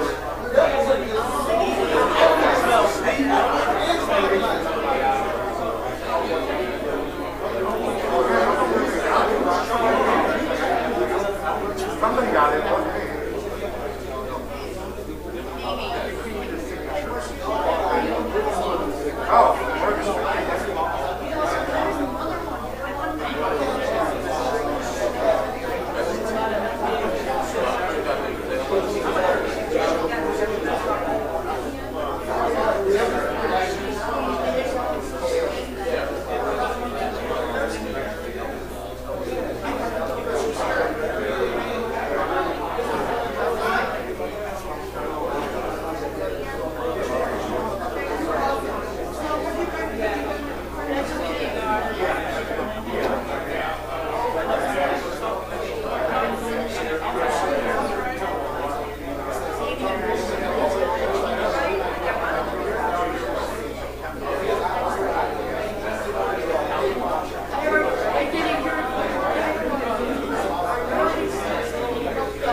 Dear friends, we are going to start in 1 minute.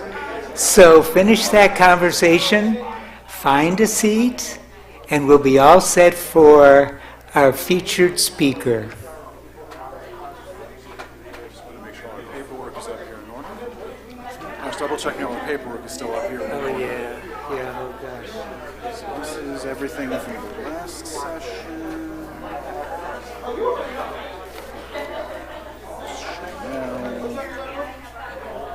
Chanel.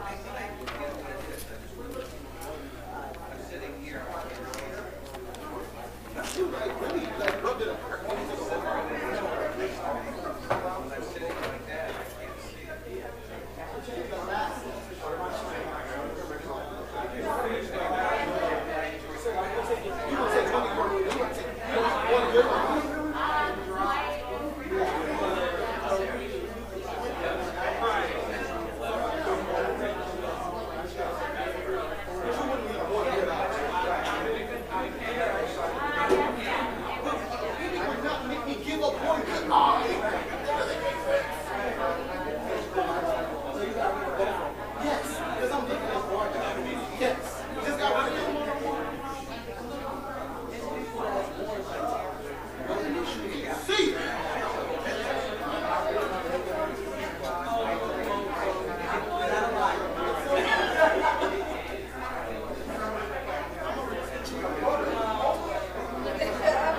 Thank you and welcome back, everyone.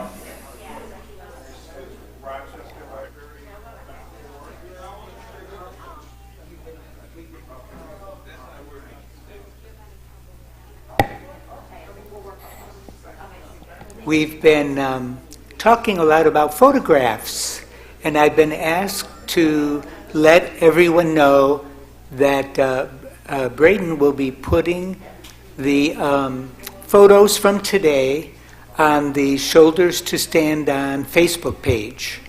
So keep that in mind, and that's where they will be.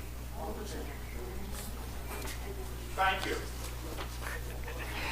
It is my pleasure to introduce our speaker, Chanel Lopez, who will be speaking on the fight for trans rights, making history then and now. Chanel, let me invite you to have a seat while I share your bio with the group.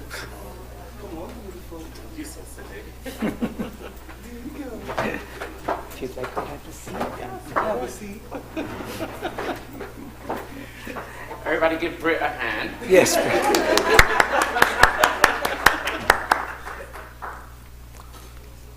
Chanel Lopez is the first transgender woman gubernatorial appointee in New York State, serving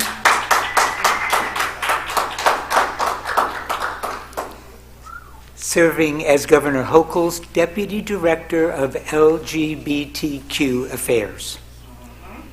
She served previously as Transgender Community Liaison for the New York City Commission on Human Rights.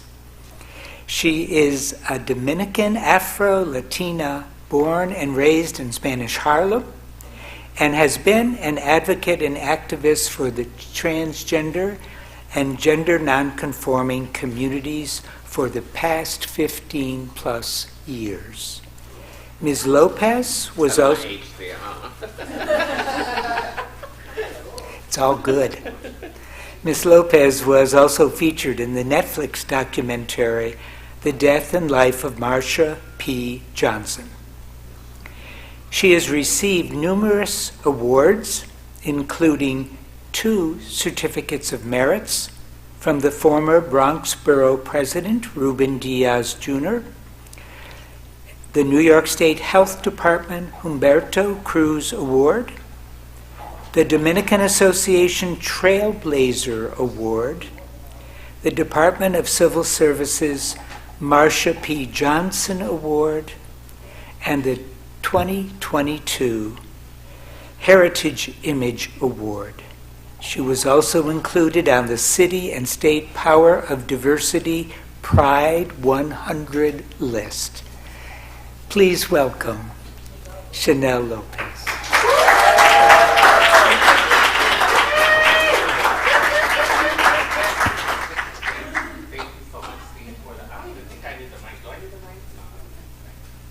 Thank you so much, Steve, for that introduction. As you said, my name is Chanel Lopez. I go by she and her pronoun. Yes, I do work for the state, but I am not here as a state representative. I am here as Chanel Lopez, an advocate, the person who's been advocating for my community, for me and my community for the past, I would say right now, 20 plus years instead of 15. Wow. And I'm gonna tell my age, I will be 49 this year. So that's a blessing. And, you know, as Stephen was reading my bio, and I got a lot of applause, which I appreciate and I am grateful for, but, you know, I do want to say, and I'm going to talk about my story, because although I have a good position, it wasn't always like that, right?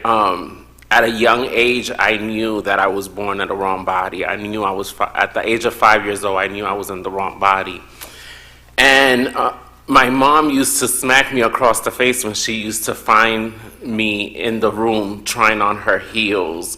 And I used to take, you know, back in the days, the women used the mesh over the Rolos, right, to hold it, right? So I used to take that and use that as a veil, because I thought I was cute at the age of 5 or 6 years old. But, you know, my mother didn't think that at all. When I came in, I was listening to the panel, and a lot of our stories resonated, because I, too, growing up, was in a strict household where we were Christian. And so my life, I grew up in the projects in Spanish Harlem on the 7th floor. And I used to always look out, and I always said that I was Rapunzel, because I was in this high 7th floor tower. And you know, back then, honey, we didn't have alarm clocks. If them lights went out and we wasn't home, we was gonna get in trouble. So our watch was the sun going down and the lights in them streets going on. And so I wasn't allowed to go out. I only was allowed to go to church. And I was an altar boy.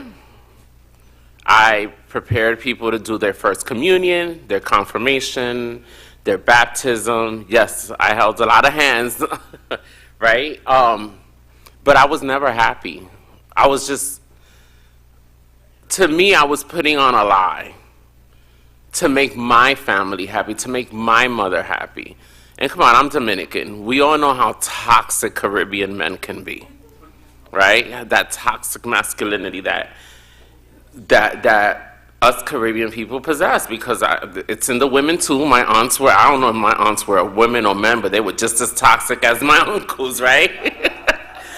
And so, with that said, I grew up sheltered. I didn't know what the trans community was. I didn't know nothing about the LGBTQ community, because like I said, the only time I went out was to go to church. When I grew up, I was only allowed to go from school, home, church. If it was a Sweet 16, if it was a wedding, if it was a birthday, if it was a New Year's Eve party, if it was a Valentine's party, it was because it was happening at the church hall. And my mom's dream was for me to be a priest, go figure. Okay. She wanted me to be a priest, right? And we used to go on these trips to seminars with our church. And my mom was like, oh my God, it would be so amazing if you could be a priest and this and the third. And I'm like, all right, Mom, you know, just to make her happy, right? But at the same time, I was making myself miserable. It wasn't until I hit the age of 25, 26 that I kind of started exploring with my sexuality and realizing that, you know, I was born, every day I realized I was born in the wrong body. And I was molested by my uncle at the age of 7, and it happened for a couple of years. Till this day, I've never told my mom because my mom, I don't think she'll believe me at all. But I thought that was the reason why I was feminine and I was gay. And I thought I liked it until and I'll get to that story in a few. I thought it was okay. He is my uncle, you know, and I'm thinking it's fine, and my mom will leave me with this person all the time. You know, so, and she would leave me while she would go shopping and she would go do her hair and everything, you know. So when I got to the age of 25, I decided to leave my house. And I left, I couldn't cut it, I came back home. But then I decided to transition. And I sat down with my mom and I told her, you know, Mom, I got something to tell you. I'm not happy at all.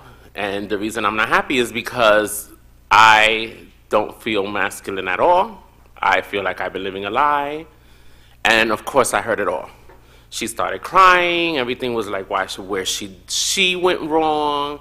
What did she do? Why is it that I'm this way? And then at first she was like, I'm okay with you being feminine, but now you just want to be a woman. And so I had to leave my house at a young age because I had 3 other sisters and my mom was not having it. So I ended up leaving my house. Because of that, I ended up living in an abandoned house in the Bronx. I was in an abusive relationship. I got into drugs.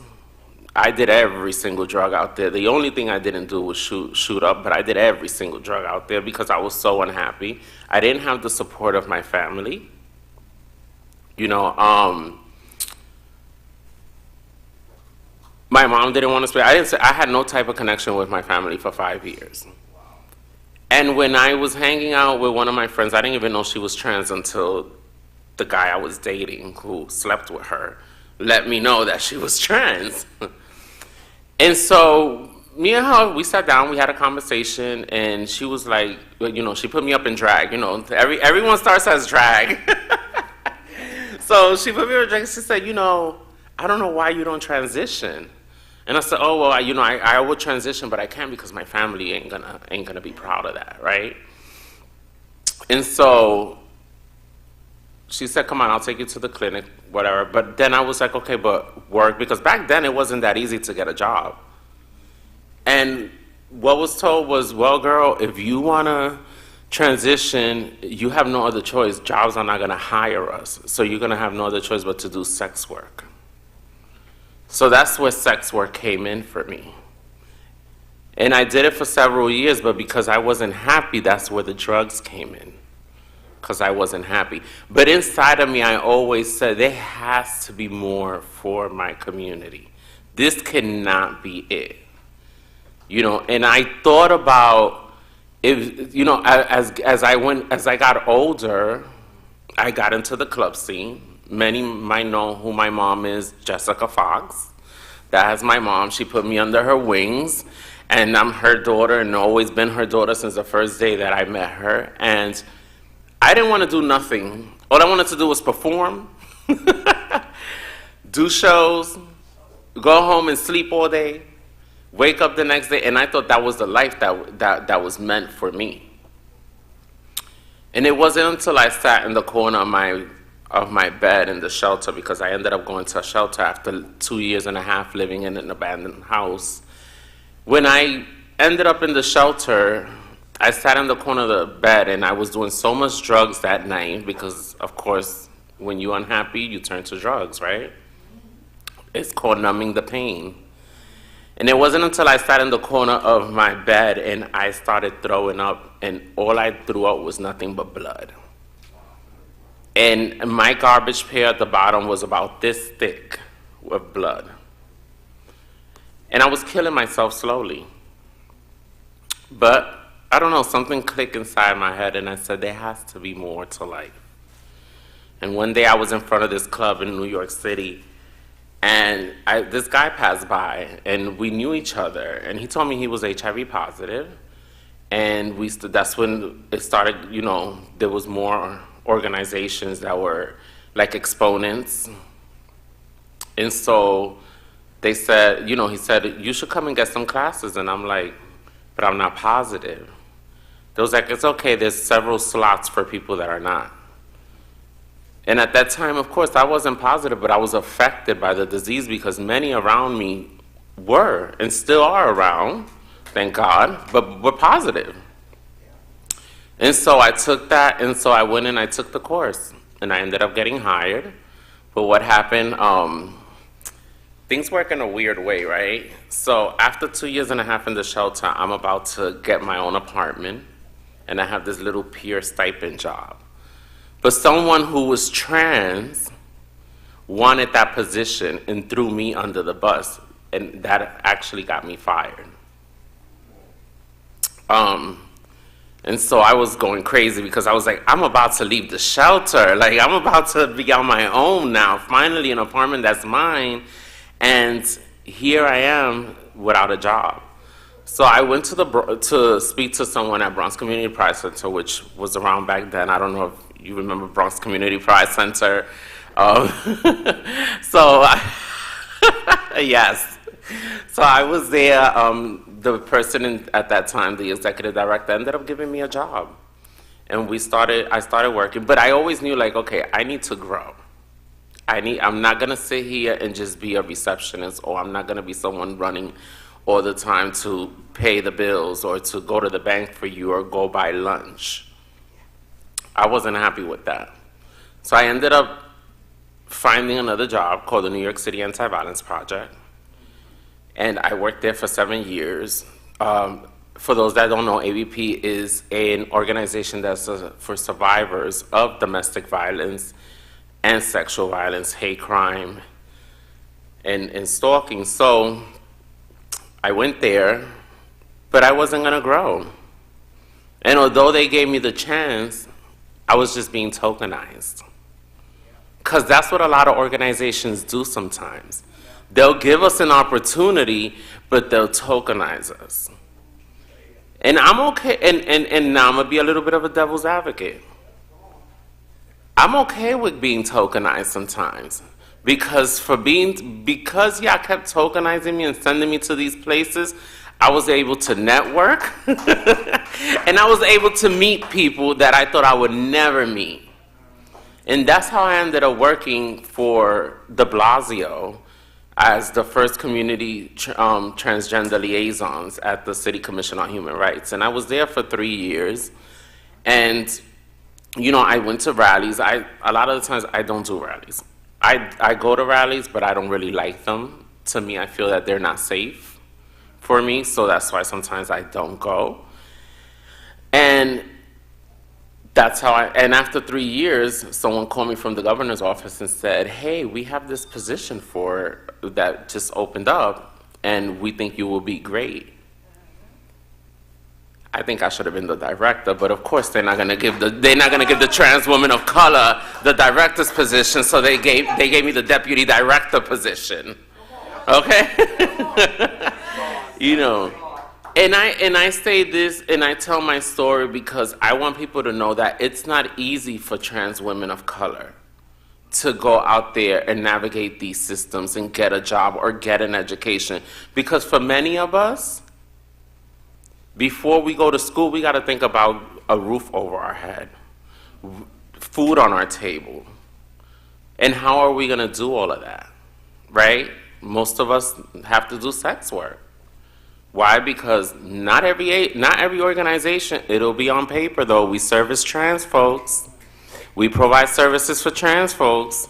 We love your community, but when I walk in there, I don't see no representation. And representation is important.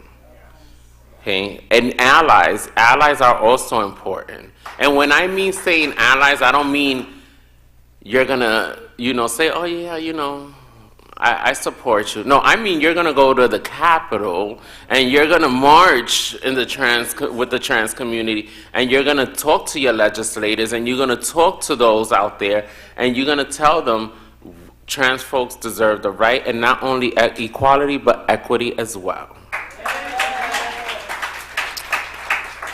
And I think I'm gonna leave it here and take any questions.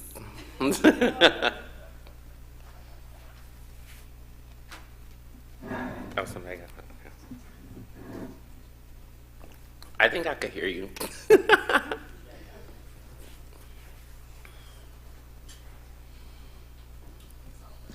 Huh? Oh, thank you.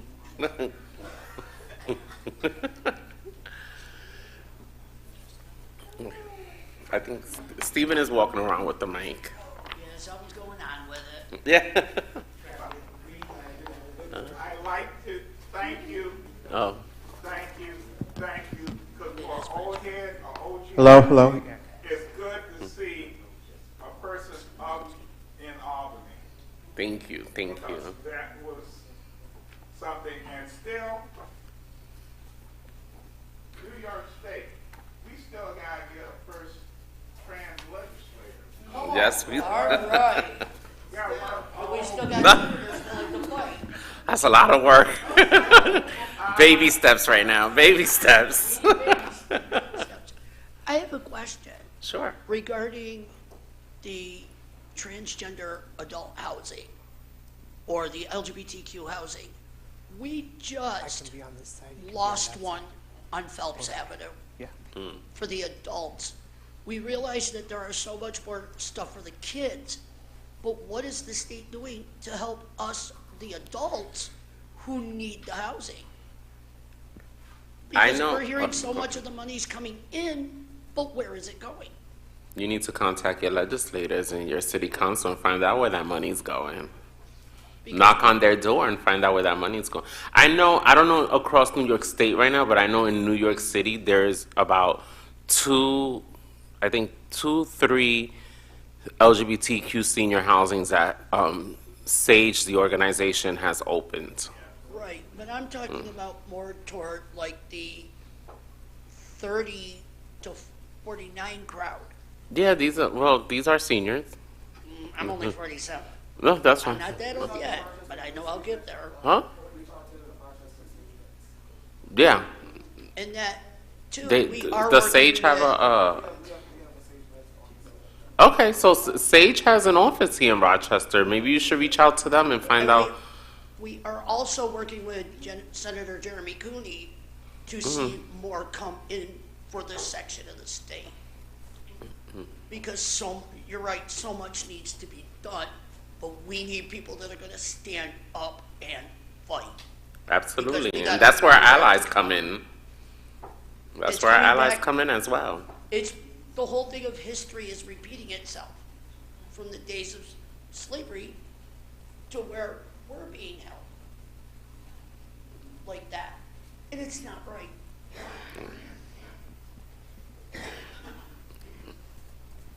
You mentioned feeling tokenized in your job opportunities. What was it about your personality or your situation, or what was going on where you finally made the leap or got to where you are now? Is there anything you can point to, or that you could help others understand how to make progression and not just be that token? But like I said before, sometimes being tokenized is a way of networking, right? And so I would have not worked under the de Blasio administration if I would have not gotten to an event and they would have not used me by saying, oh yeah, this is Chanel, she's trans and she's a woman of color, and yeah, we have her in our organization. That's tokenizing. Saying like, oh yeah, but I said I took advantage of that. I So took it advantage was your of that. personality or your It was my work drive person. that I got mean, you look there? at me. Look at my personality. Tell me you don't love what you see up here. But more importantly, the brain. Yes.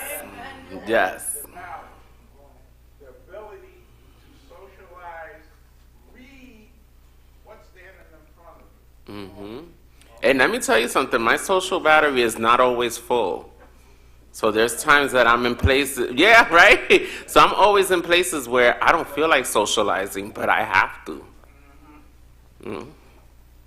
No, two hands and one in the back. Hi, thank you so much for speaking to us. I was just wondering about the drag references you mentioned earlier, and our other panelists talked about drag a little bit too, but just wondering about your thoughts on how drag can continue to empower people and what the drag community has to offer like younger queer people today. I think it's different for many, and I want to say because for me, I use drag to express how I really felt inside. And because I knew I was a woman and I felt like a woman, you know, that was the only way of me being a woman when I lived in my house before I decided to leave. I was doing drag, and I remember living in the projects and running into the staircases and taking everything off and throwing on a hoodie to go into my house with a full face, and you know. So many use it as an expression, but and everyone's different. I know I used it as a form of feeling comfortable and feeling more aligned with who I was inside. Hello. Hi. My name is Travis. Thank you for coming today. And I'm curious about, I mean, the reality is that America is built off of, slavery and the dispossession of indigenous lands. And so I was wondering how you feel about kind of the capacity for our current systems to truly change and truly protect trans people of color. Well, I mean, not too long ago in June, the governor signed the Safe Haven Bill, which is protecting trans folks who are seeking gender affirming care, come from other states. They can come here and, seek services.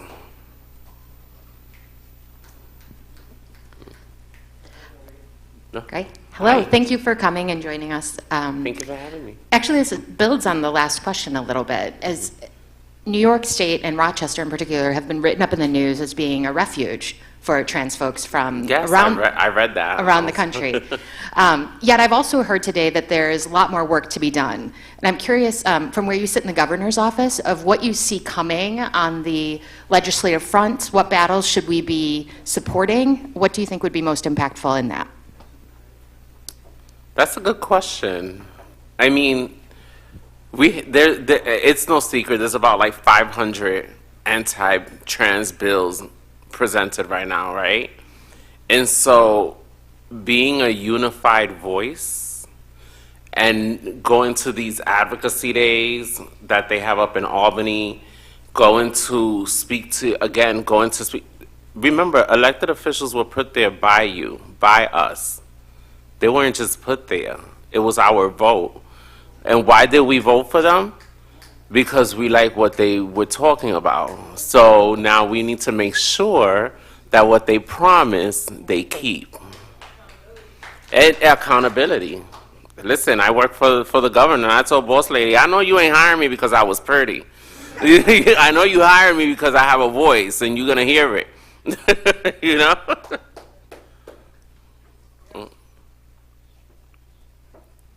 Yes. I just wanted to add to what you were saying.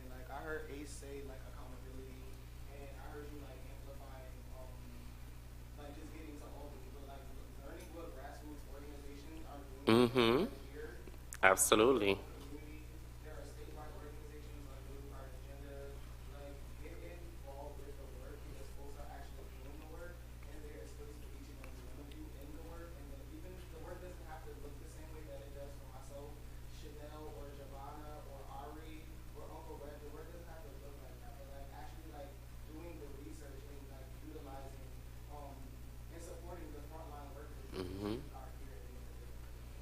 And you don't have to be trans to be an ally. The New Pride agenda. Go ahead, plug that organization in, Britton.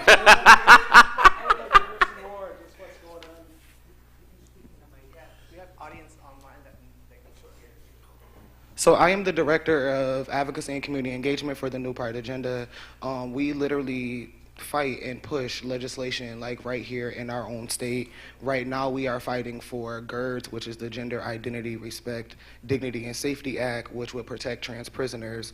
Right now we know that here in upstate New York, we need to be pushing to get the inclusive curriculum bill passed. We need to have the comprehensive sex education bill passed. We know that we need to be in our board meetings. Like, so every month we have an advocacy coalition call every third Monday. It's virtual for anyone across the state, no matter how you want to get plugged in, no matter how long you've been doing organizing or just wanting to amplify your community, we create space for that. We have virtual lobby days where if you can't make it to Albany, like, we will set up meetings with elected officials that we meet with on Zoom. I just was in a meeting with Jeremy Cooney about 2 weeks ago, and it was amazing to amplify the power for trans prisoners. And I'll say that because in Steuben and Broome County, just recently, like, there were stipends paid out due to the harm that are happening to, like, folks like myself who are incarcerated. So Broome and Steuben County put out over $160,000 to recorrect that wrong. And as I told Jeremy Cooney, here in Rochester, we don't have $160,000 to give away. So let's be proactive and let's fix it now. And in less than 24 hours, like, Jeremy became a co-sponsor to this bill that Jeremy wasn't on. So just actually figuring out, like, what's going on in our community and what needs to happen.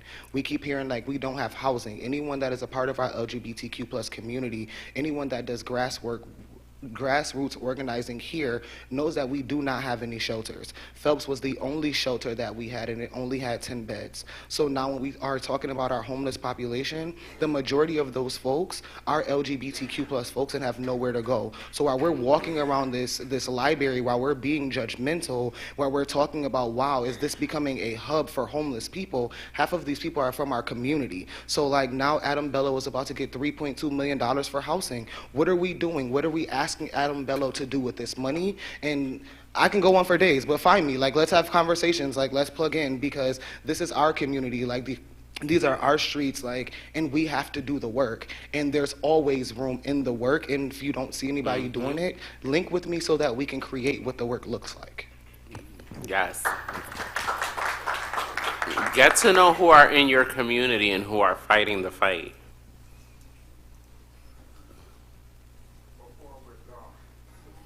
Right, before we're gone. So I feel like,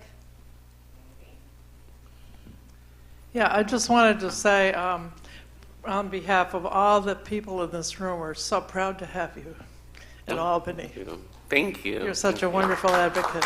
Thank you. I appreciate that. When you go run for something. It's in the talks, but not right now. Maybe in 2026.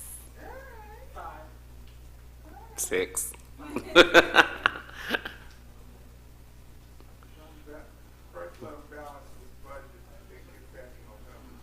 Right. You let me.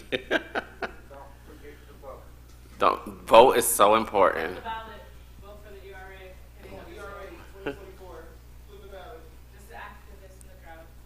I mean, if there's no more questions, I think, Stephen? I don't mind ending a verse. This is a wonderful opportunity to learn more and find out more about Chanel's experiences. So we'll take a moment or two more and just see if there's anyone else who has a question. There's no question that isn't a worthy one. No. And I'm going to be sticking around, so if you do remember anything, you can always come up to me. We're so fortunate to have somebody like you. So appreciate your work. Thank you. What worries It's not me easy. It can be draining. What worries me is when trans people get off the plane in Houston, in Kansas City, in Albuquerque or Phoenix, they're not even going to have anything close to the same kind of rights or protections we do. How do we address that? Good question. I mean, I wouldn't want to go to a state where I know I'm not accepted. You know, so if that person decides to go there, we don't know why. Maybe family, maybe financially they're more stable, but I know I wouldn't want to go to a place where I'm not welcome. I want to stay in a place where I have protection and I have rights. It's a good question, but I don't know if I can really answer that. I mean, it's another state. If anyone, Ari, you know, It's the age-old issue. Oh, I don't need no stinking mic. It's the age-old issue. The white and black-only water fountains, white and colored bathrooms. That's been going on.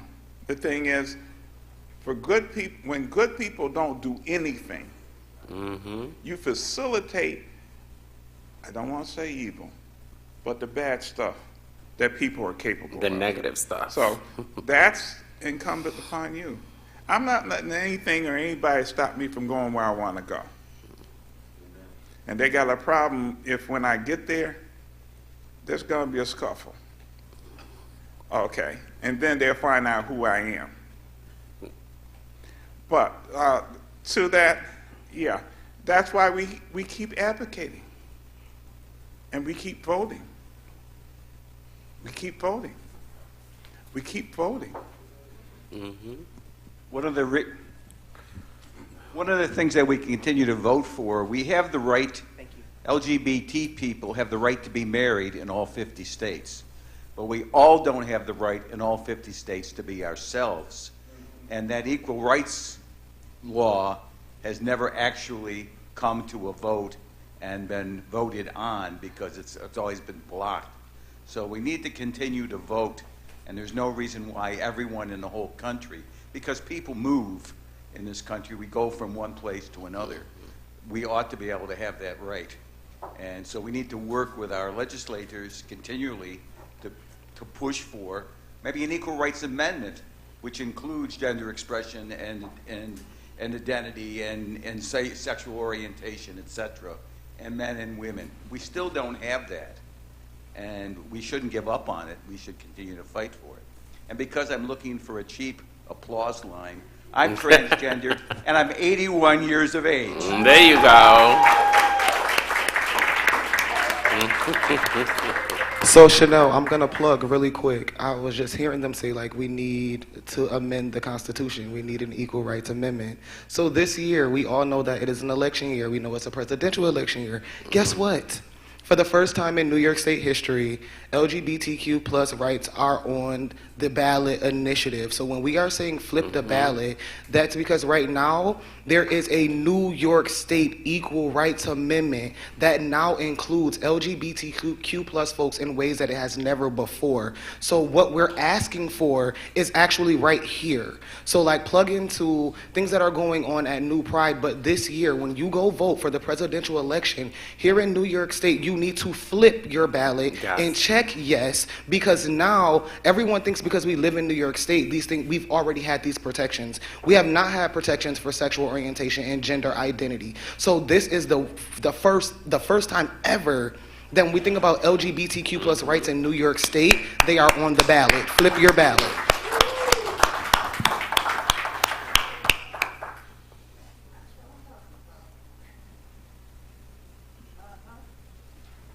We've heard about all the prejudice, and we've heard the black and white story, but there's a big story behind a lot of this, and it starts with churches.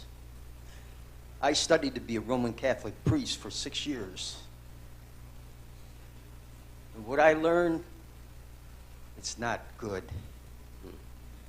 It's not healthy. Certain people are going to hell, they're saying.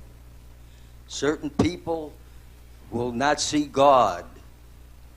This church is right, they're wrong.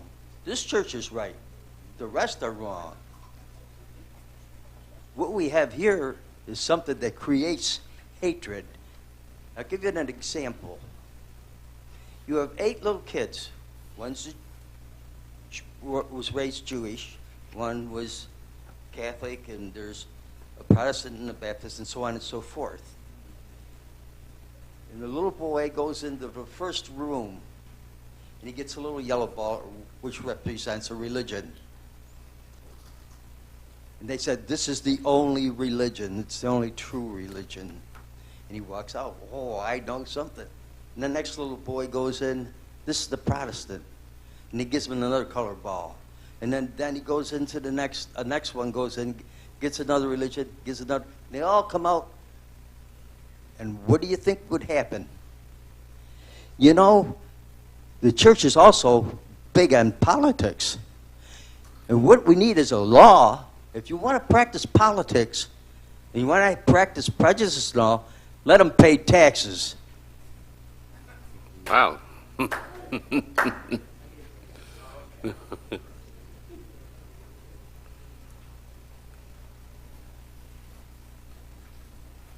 And on that note, yes. Yeah, I just want to say something real quick about the voting. When I grew up, my mother always told me if I was in a fight, and if I wasn't a good fighter, right, you use whatever you can find to be in the fight, right? Whatever you can find. If you grab a garbage can lid, that would be it. That's your fight. Yeah. That's what I would use anyway, because I don't do fisticuffs and all of that. The point is that we need your help to help us, okay? So we can talk, and we can talk, but if a trans person walks up to you and says, I'm scared to go vote because I'm trans, are you going with them? Are you going to accompany? If you're at a church and you know that y'all got people that are that register people, what have you, are you doing a voter drive at your church? We can't do it by ourselves. It's just impossible. So my question to you is, what are you doing? What are you doing to answer your own question? If you know that where you are is so anti-trans, why are you there? Why are you there? You should not be there. And I'm going to say, you should not be there. You should be somewhere else. Find someplace else to go. If you know that people in your family are anti-trans, when you at Thanksgiving dinner, are you ready to step in at that table and support us in the way that needs to be supported? So we can talk, and we can talk, and we can talk. My question is, talk is cheap. What are you doing to help our community? We're doing all we can do. Yeah, she up there, but there's not but so much she can do. Right. I'm only one person. She's only one person. I'm only one person. Listen, I can be on many protest lines and rallies and all that, but if I'm there by myself, then what? It stirs my spirit when we ask these questions, when we can actually answer them ourselves. Where's the next one? Okay, so what's the next thing that happens? You know, get a group together and you know, if there are 4 trans people at your church that are reluctant, are you willing to drive them to the voting polls? That's right? what allyship and support That's is. what that is. Mm-hmm. Let's continue to take the cue from the civil rights movement. They did the work already. They're the example. Are you willing to do that? If you are not, you're in the wrong place. Because we can talk and we can talk. I can't tell you how many of these I do. And then when it's time for the rubber to hit the road, I can't find nobody. Can you get a bus together and let's put some trans and LGBT people in the bus and drive and protect them as they go in? We know that there's stuff to do. We got stuff to do. Let's get it done.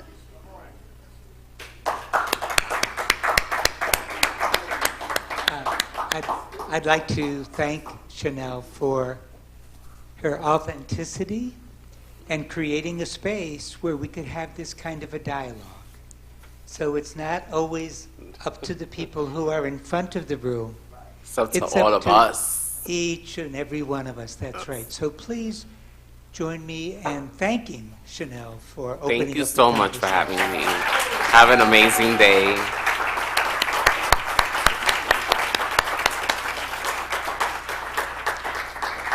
Our final panel will begin promptly at 3:30. So we have 15 minutes to network, see the back tables, and talk to people.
Britain, right?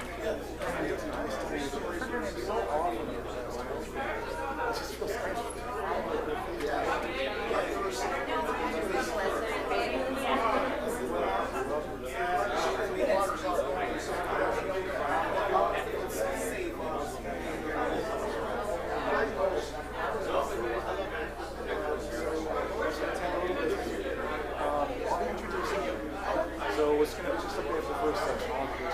You'll introduce the panelists. So right up here on the lectern, we've got flyers for everyone. Oh, we got. I appreciate that.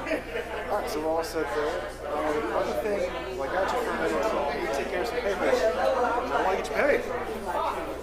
Let's do it. All right. I'm actually probably going to be a little bit different. I'm probably actually going to sit.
way we do things, we have to adjust. People ask me today about it. One of those items you have to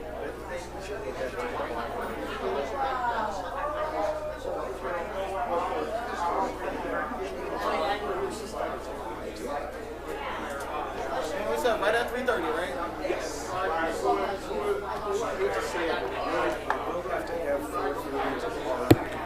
I'm perfectly fine with that. I'm starving.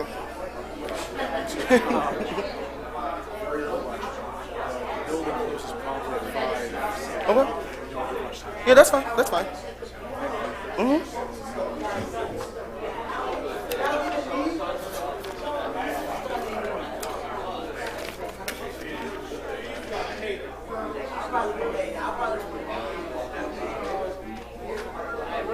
Hi.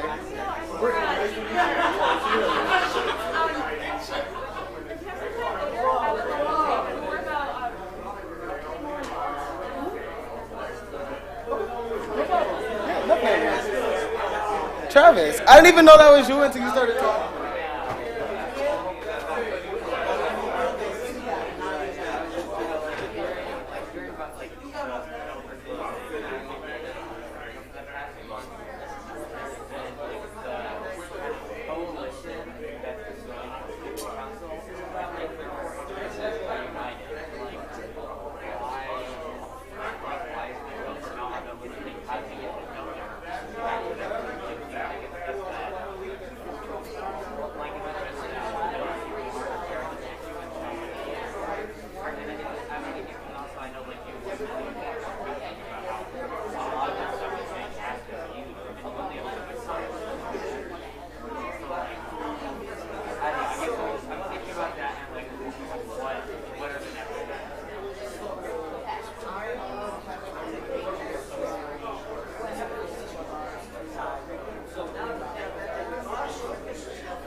Where'd you go? We were convinced that we would become president. There was no thought that everything else would happen.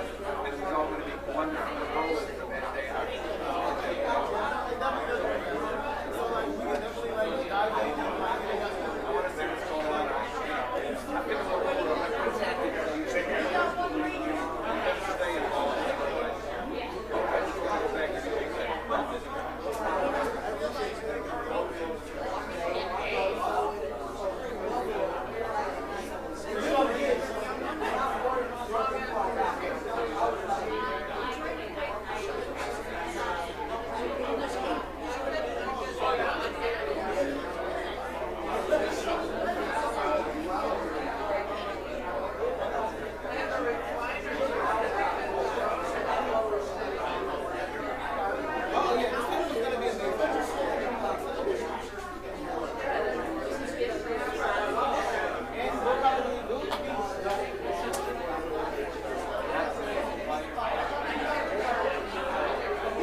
folks, we are going to get started again.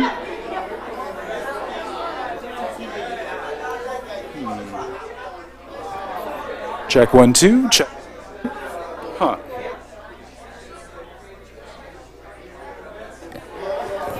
Check 1, 2, there we go. All right, we're going to get started again, folks.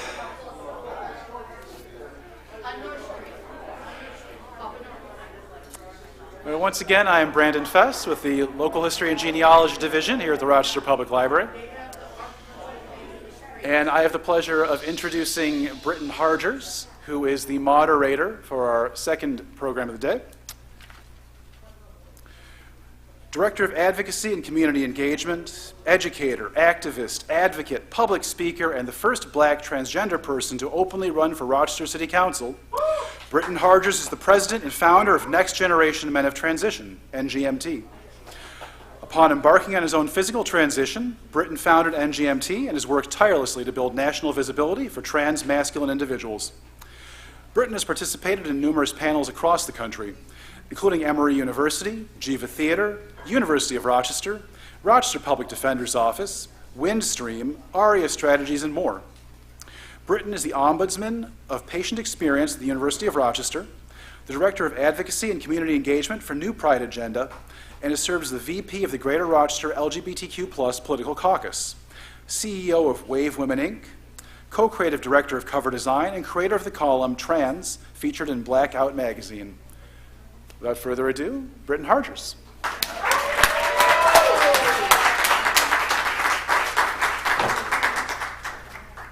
Good afternoon, everybody. So I am super excited to be here. I am super excited about this panel. And before I introduce and bring up the folks that will be on this panel with me, I have been thinking about just the theme of why we are all here today. And when I think about the fight for trans rights, making history now and then, I want to amplify that today we are making history. And it is important for each and every one of you to understand what I mean by making history. There's been so much that has changed from the beginning of time until now, but folks being able to be in community and learn what safety looks like, to learn what protection looks like, to have conversations about transitions and how they are mental, emotional, physical, but most of all, spiritual. And we are all spiritual beings and live in our own truth and authenticity. So I thank you for joining us, amplifying trans lives, and making history with us today.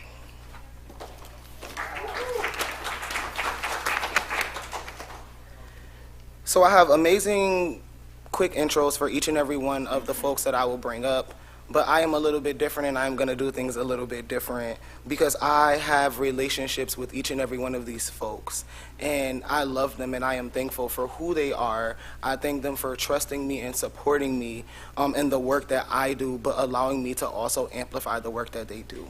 So without further ado, I am going to call up my brother, who I am truly thankful for, Shatir T. Douglas. Shatir, as the youngest of 6, well, give my brother a round of applause.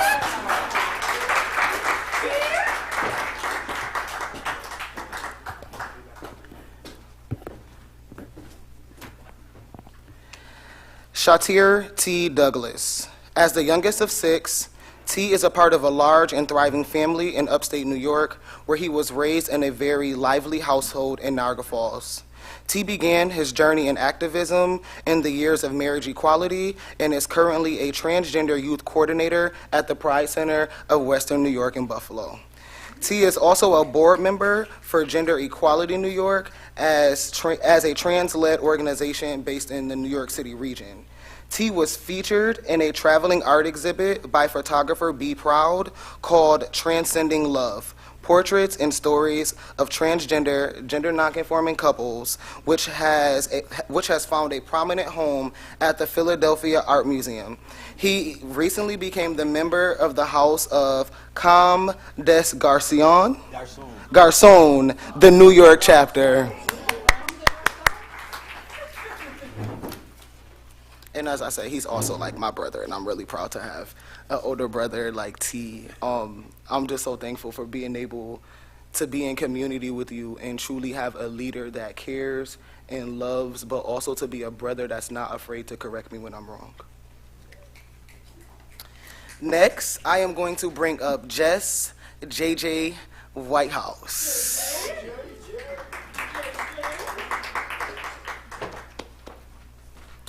JJ is an ASL English interpreter, community advocate, and neighborhood consultant on accessibility with Rochester Transit. They are a dedicated comrade and accomplice in the queer community with a passion for social justice, inclusivity.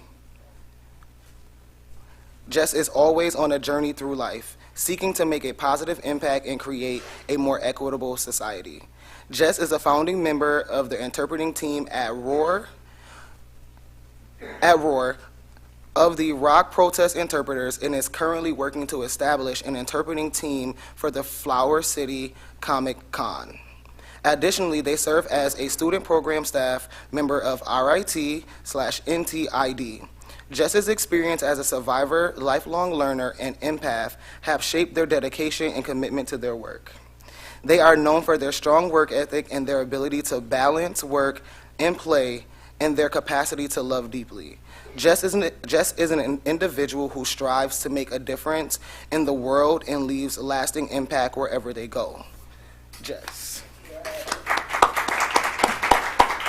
And as I said, it's just my nature to love on folks and give folks their roses while they're here. JJ, thank you for just always showing up, always being in community, and making sure that we're not leaving anyone behind. And last but not least, I would like to bring up Ace Sutherland.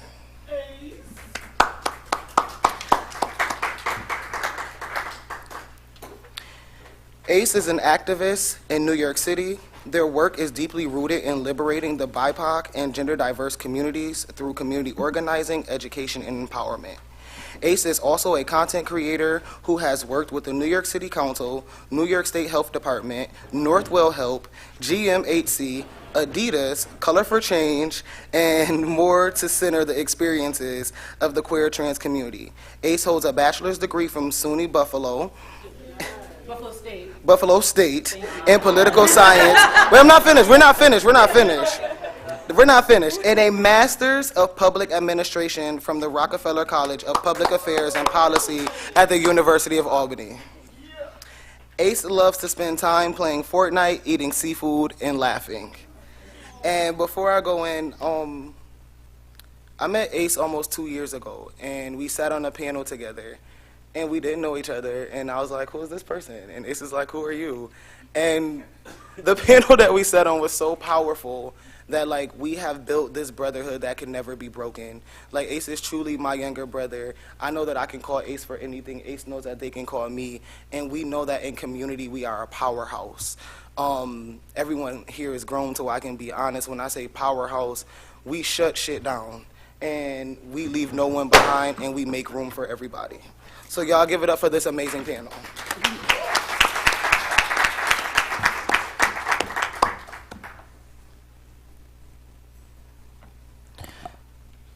So I purposely did this a little bit different.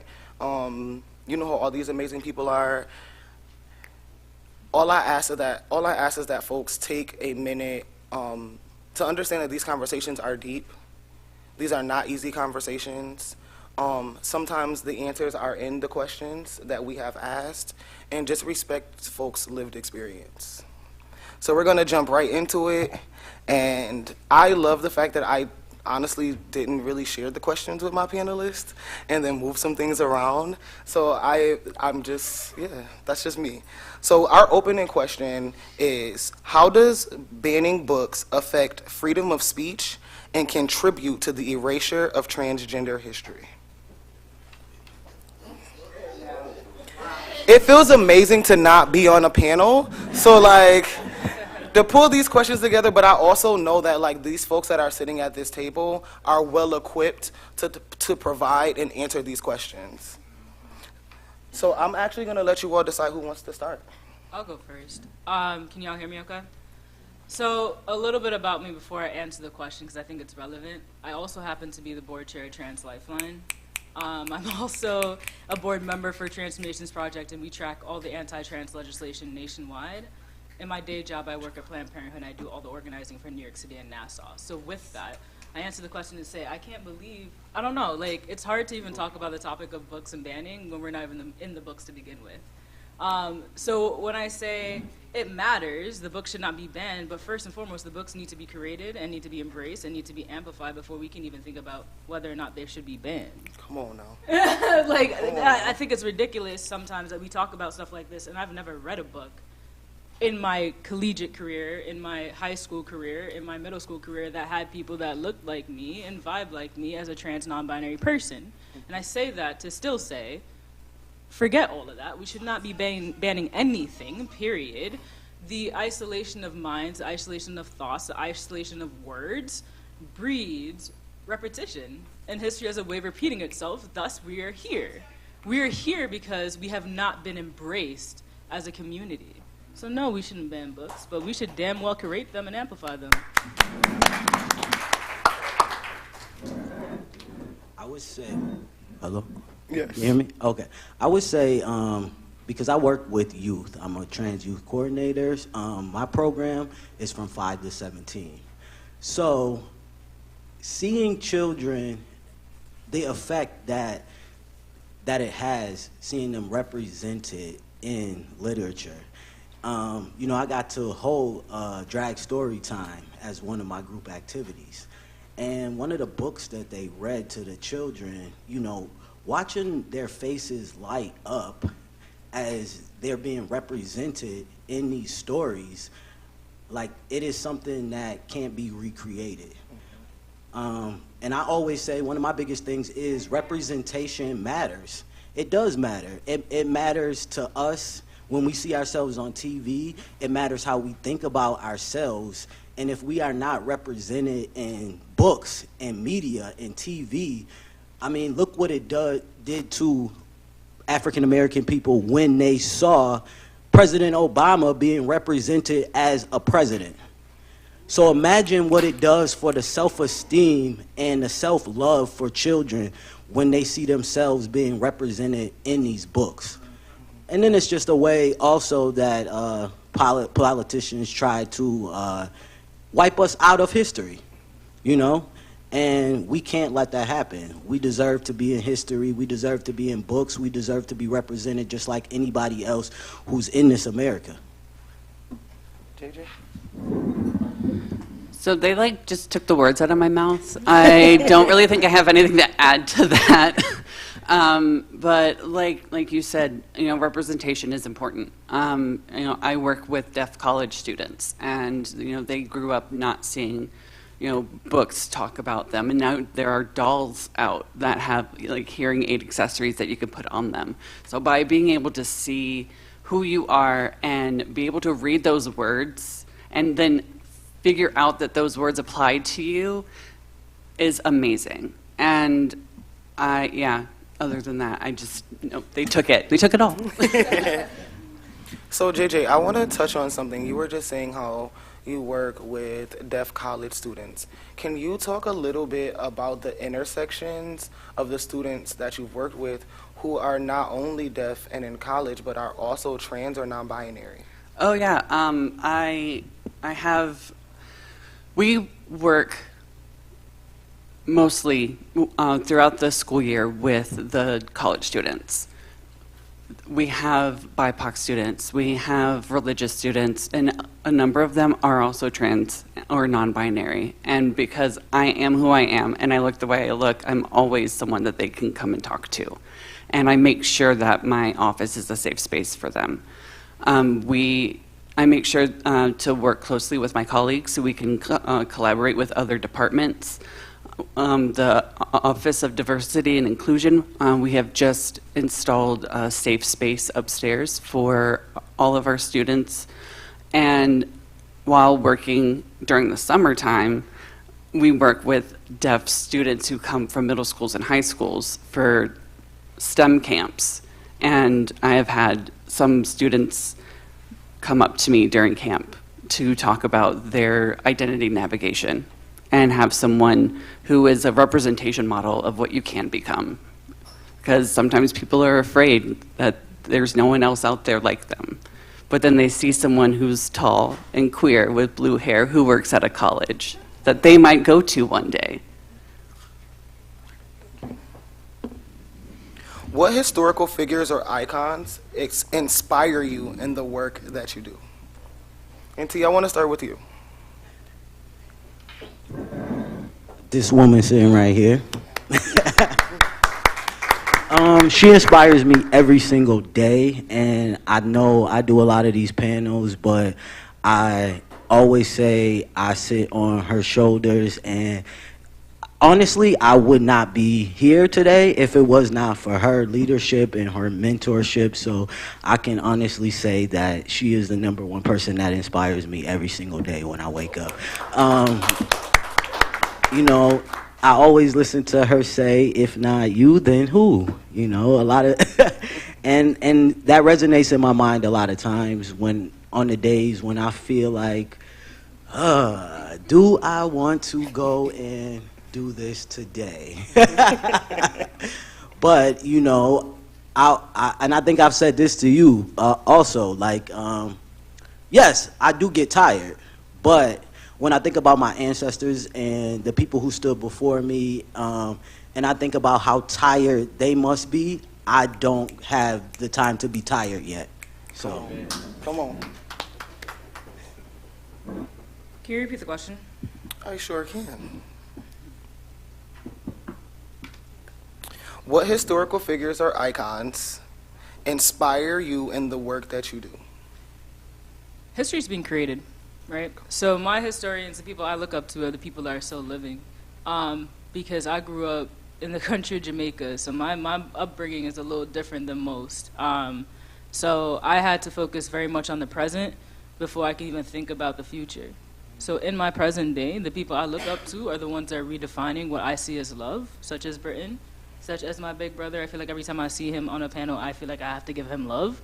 Let me reframe that. I don't have to. I choose to, because it is important to do so when they're still here.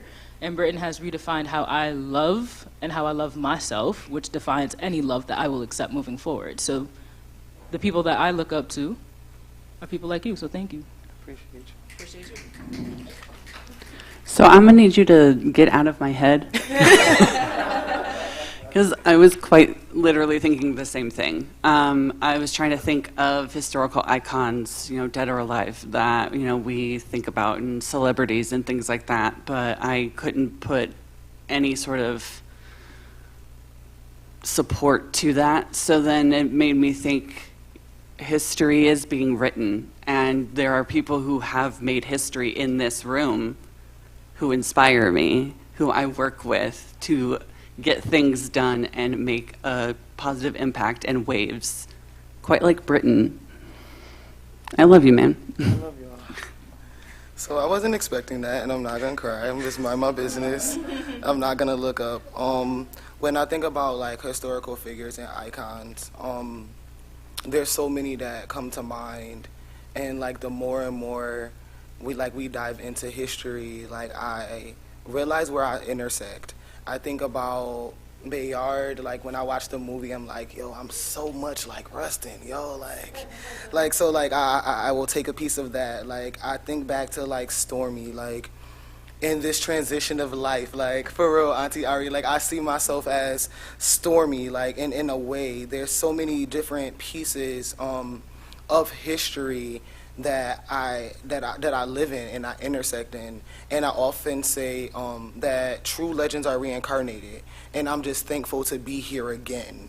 And I think I'm just thankful to be here, alive and thriving, and making room, not for my story, but like all of the lives that like I impact and I change, because we don't choose to do this. Sometimes it may feel like we choose to do this, but we were called into this, and like we align ourselves with this work. And like T said, no matter how tiresome it is, like that's the part of history. Like you have to keep going, you have to keep pushing. When I think about Cecilia, I think about like all of the groundwork that Cecilia laid, and I often told the story like we went from dirt roads to pebbles, and now in my generation, we're able to get on that bulldozer, and now I can come through and lay it down smooth with black pavement because of everything that Sylvia did, because of everything that Marcia did, because of everything that Cecilia did, and the folks that are still here.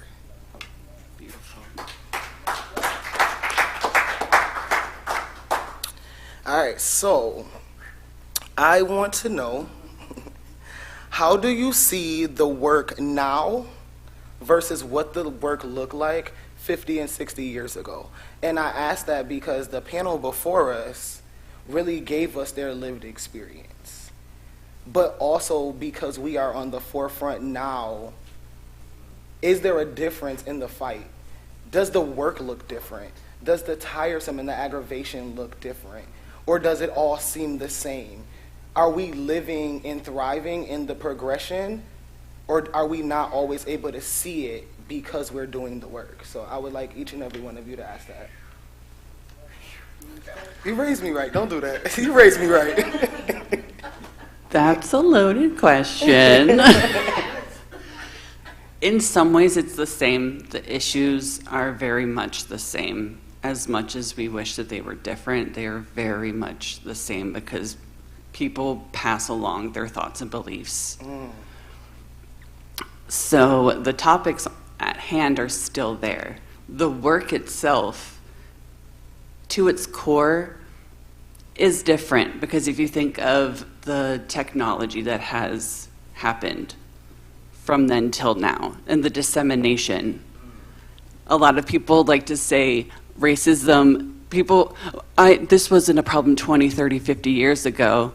You never really heard about it because you didn't see it everywhere. You see it everywhere because it's been everywhere, and now we are more able to document it. The core of the fight, it has not changed, but the way in which we do the work has changed.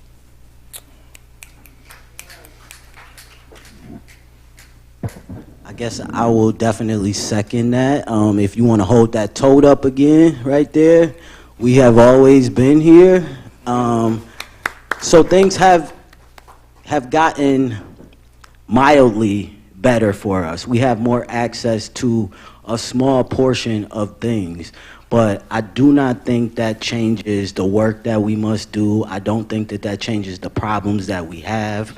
I just, like they said, I think it makes the technology made it more accessible for people to see the actual problems, for people to document it. We didn't have the internet.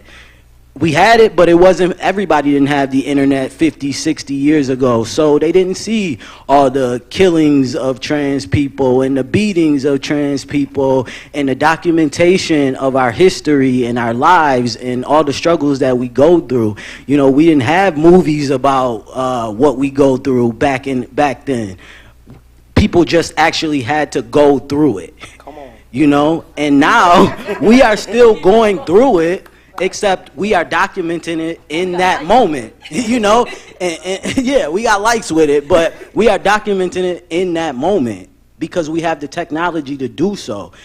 But what I will say is with that technology to do the documentation, we also have to use that technology to spread the advocacy as well. Ooh. Come on.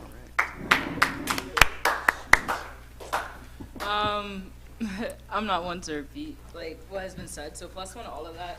Just reaffirming that at the foundation is the same fight, right? Whether you're black, disabled, immigrant, it's the same fight at the foundation of all policy advocacy, right? Like we are fighting for human rights, y'all. Period. I think what has changed that I'm seeing is access, because we do have the ability to get into the room, right? And I think people assume that once you're sitting at the table with the cameras on you, your success is that. You are no longer struggling, right? You don't have mental health issues. The hell? Why would you have that? You have a camera on your face. Wild. We are still fighting the same things, y'all, at different levels. The access looks different. The struggle looks the very same. Come on. So that led right into exactly where I needed it to go. Is there any legislation you particularly are paying attention to or advocating for or against right now? And I'm actually going to start with Ace on this one. Wow. So another thing, I just moved from a previous role where I was the director of community organizing for Equality New York. They are one of the statewide advocacy organizations rooted in queer and trans liberation. At that organization, I did a lot of policy advocacy. A lot of policy advocacy. I also come from state government where I did a lot of health advocacy. I budgeted for the New York State Department of Health non-Medicaid for 4 years. And that throughout the entire career that I've had thus far at the raw age of 29, honestly, the policies that I advocate for remain the same. Like, I can sit here and I can name GERDs, I can name housing, I can name all these things, but I am just advocating for the liberation of all my people that I represent. And I don't have to tie a specific policy to that. I can spit those facts to you, or I can redirect you to this website that you can read on your own time. And I will tell you again, on November 5th, flip the damn ballot and vote in support of the Equal Rights Amendment. Equal Rights Amendment. Equal Rights Amendment. Yeah, see where I'm going with this, right? Flip the ballot. It's just that simple. And I'm just going to continue to say that over and over again. If you see me all summer, I probably will have a shirt on with trans colors that says, flip the ballot. In all seriousness, though, like the ERA, the Equal Rights Amendment, covers a myriad of different policy issues. In my true belief, what is missing from this advocacy era is true solidarity and unity. We are missing that. The ERA is the linkage, the thing that can fill that gap, because it covers immigrants, it covers disabled people, it covers black people, it covers all people. And I want to add that even within those marginalized communities, we are still screwed and we are hurting people. So use the ERA to rebuild what has been lost, y'all. I told y'all that's my little brother, right? Thank you, thank you, thank you, thank you. And I will just add to the ERA, the way that I break down the ERA is I call it the queer era. It is the queer era. We are not at the end, like we are in the front, we are in the forefront. And if you cannot find any intersection, because like Ace just said, this really applies to each and every person. When I talk to cisgender men, especially cisgender black men, and they're like, this has nothing to do with me. I'm like, you have daughters, you have sisters, you have cousins, you have mothers. When we talk about repo justice, we're not just talking about cisgender folks. Let's talk about non-binary folks. Let's talk about trans mass folks who have the ability to carry and have children. When we talk about the intersections of our community of LGBTQ plus folks, we align in all of those spaces. We align in all of those identities. So you make sure that this year we don't let the queer era pass us by, because I look at this as the freedom and the protections, not only for this generation, but the next generation.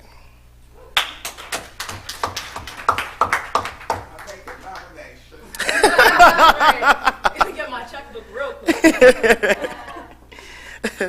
All right, so what I want to do is when we talk about history then and now, I want to focus on and talk a little bit about our youth. And I say that because each and every one of the panelists that are sitting here today intersects with our youth. JJ, you were just talking about, like, hey, in the summer we have a program and like we're getting people geared up and ready to go to college and creating what inclusive spaces look like. T, you are all things youth, and like your youth love the ground that you walk on, because we know what it feels like to see something that we've never felt, what we've never felt or ever seen before. And Ace, you just assisted, Planned Parenthood with executing a youth lobby day less than 2 weeks ago. So my question is, y'all give it up for the work that's going on with our youth. So my question is, what resources are essential for supporting trans people today? But as I said, I want you to focus on youth. What are essential resources? What are they? What do they need? Because folks are coming to you all. And like, you can turn around and give us exactly what it is that the youth need, because they trust each and every one of you to provide that or assist them in finding it. So what are some of those essential resources? They need safe spaces. They need mentorship. They need gender-affirming care.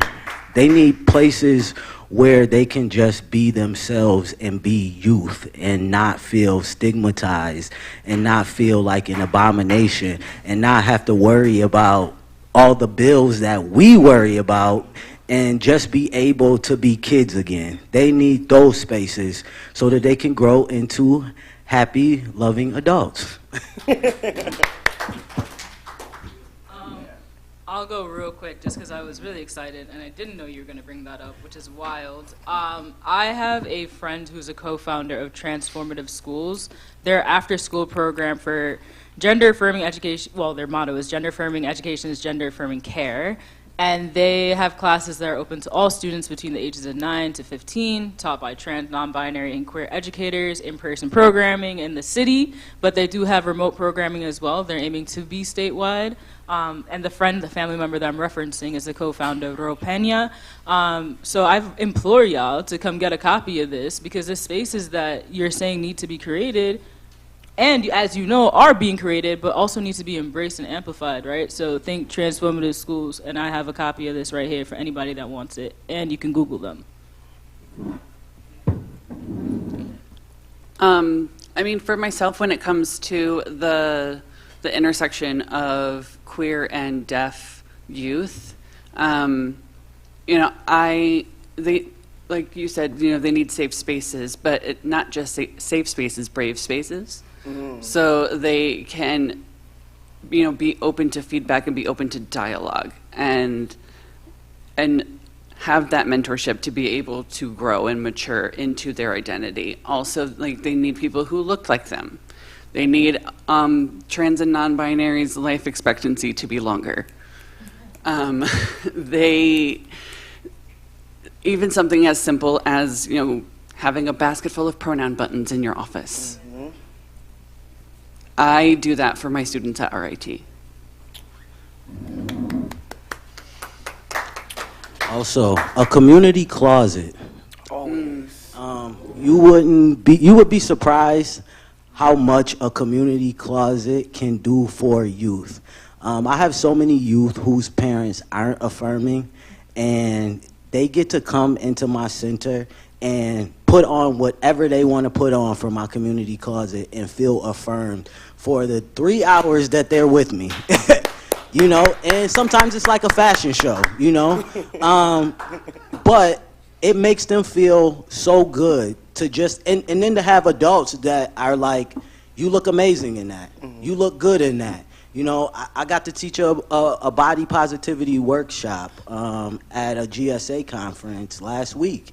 And, you know, the kids came in very quiet and very soft, and they all left out feeling affirmed about who they are and just being them. And they got to be in this classroom with me for 45 minutes. Most of them had never seen me before in their life, you know. And it's just sometimes they need adults around them that will affirm who they are. And that could be just as small as respecting their pronouns or taking them to get the haircut they want. You know, a lot of times people think affirming youth always means surgeries, and most youth are not having surgeries before the age of 18.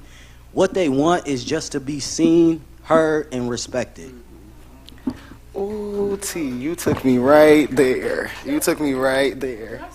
Go right ahead. Because I'm feeling like things like that just really hit because I wish that I had that. I remember when I was, I think, 18 or 17, and I went to go interview at Sears down the block. I'm from Queens, New York. And I went to go interview at Sears, and I wore a black T-shirt, and they told me to get out. They was like, you are not dressed professionally. You will not be anything. And I was 18. I am 26. No, 29. Damn, I'm 29. That's 11 years later. That's crazy. And, like, I am pretty damn sure I've been in rooms they don't even know exist. Ooh, come so on. there's that. But, yeah, I closets are appreciate important. So T touched on something that I think is very important. And if you know me, if you've seen me speak before, I speak about this all the time. Gender affirming care. Gender affirming care. It looks different for everyone. And I am asking you, this is a call to action. I am asking, I'm not even asking, I'm at a point where I'm demanding. If you as someone, and if you are a part of this community, if you consider yourself an ally or an accomplice, because at this point, not to stare it off, I don't want an ally, I want someone who is willing to go to jail with me to make sure that trans youth are safe. Let me first say that. But this is a call to action. If you are in a space and you hear someone having conversations and pushing the rhetoric that gender-affirming care only consists of hormone replacement therapy and surgeries, I am demanding you to shut the conversation down. I need you to amplify that using someone's chosen name, their pronouns, is more effective when decreasing suicidal ideation than any pill that can be prescribed right now. I need you to shut those conversations down. I am demanding that you shut them down, and I'm demanding that you ask, why are we discussing surgeries and hormone replacement therapy when this child will not be here tomorrow due to suicide? The only way that we are going to kill the rhetoric is if we stand up and we demand that the education is right. And I will also go back again, and I say that because when we start to speak about the ERA, that is the message, that parents are going to lose their rights and children are going to be able to have surgeries and get on hormones, and this is life-saving care. Life-saving care is calling me Britain. Life-saving care is using my pronouns. Life-saving care is seeing me for who I am. So when you go into these spaces as allies, as accomplices, I am demanding that you shut down these conversations if you care about the trans youth in this generation and the next one. Let me just say one more thing. I like to talk sometimes, y'all. Y'all might not get this much from me on another time. But so I also run, besides a youth support group, I run a parent and caregiver support group. And in this support group, a lot of times I have to sit, now the support group runs at the same time, but in 2 different rooms. And a lot of times I have to sit with these parents who don't 100% affirm their children, who don't 100% understand their children. And sometimes we have language barriers, sometimes we have cultural barriers. All different types of barriers in these rooms. But I have to tell these parents that you are sitting in this room with me for a reason. And I have to believe that the reason is not to argue with me, but because you love your children, right? And and I'm gonna be honest, I had one of my biggest cultural, I won't say arguments, I'll say discussions, was with a father who was a first generation immigrant from an Asian community whose child wanted to have HRT, hormone replacement therapy. And this father had told this child that, wait till this age and I will let you do it. And once this child got to this age, this father said, wait a little bit more. And, you know, I honestly had to tell this father that, you know, I don't want to be the bad guy here. I really don't. But if I have to, I will. And I told the child the same thing. I will be the bad guy for you because I know you love your father. And I said to them, you know, I can see that you're a very intelligent man, and you seem like you are a man who would not let anyone come into their household and tell them how to raise their child. So I'm going to sit here and tell you right now that your kid is going to grow up in less than a few years and be able to make these decisions for themselves.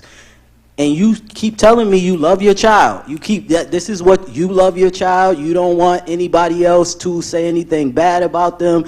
what you have a very tight-knit Asian community that you don't want them to be talked about, and I said, and I understand all of that. But at the end of the day, do you want to be the father that, because this is going to happen with or without you. I just have to tell you, it's going to happen with or without you. But do you want to be the father that she comes to if she has an issue, or do you want to be the father that she writes off forever?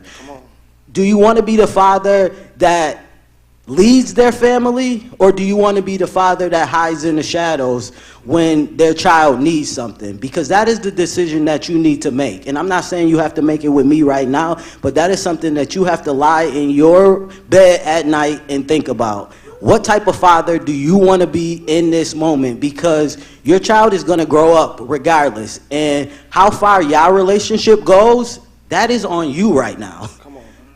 So I just have to leave you with that, and I don't want to be the bad guy. I can't tell you how to run your family, but I'm sure you don't want other people outside your family. You don't seem like that type of man either to let other people's opinions run your family either. Right. So I mean, sometimes I have to have those hard conversations with parents, and usually it's fathers, but you know, it happens, and it's a reality of the support group that I run. So. I appreciate you. So what I'm going to do is I'm going to ask one more question, and then I'm going to open the floor up for questions. Going back to the title of this panel, The Fight for Trans Rights, Making History Then and Now. If you could share, just very briefly, what does it look for someone to assist you in the fight?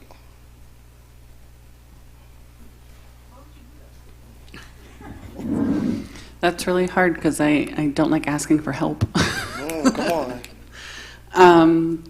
I think it's recognizing people's deflections when you go to ask them if they need help.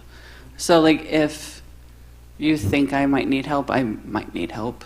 And just trying to find a way, I don't know, like sugarcoat it, give me a cookie.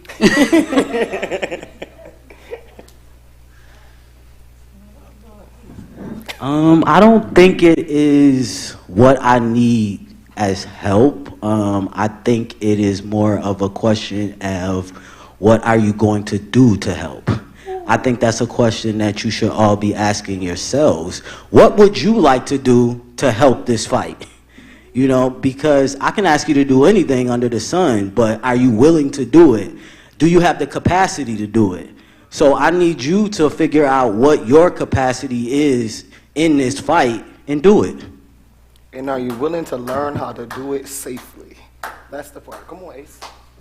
Honestly, oh wow. This is a challenging question for me. I talk about mental health a lot in the spaces I inhibit, and that's because I struggle with it, and I own that. And I think it's ironic. If you are a friend of mine, you would know the first question I'll always ask is, what does support look like for you? And how can I provide that? And I think there are few people that ask me the same question. What does support look like for you? Because I could tell you what that looks like. So one, I want more people to ask me that. And two, also notice when I don't even know what that looks like, right? Notice that I need to take a break. It's very funny that I'm here. I never really leave New York City or go past Albany unless it's for work. And I think Burton has been asking me for the last year to take a break and like go somewhere, leave, get out, breathe, think.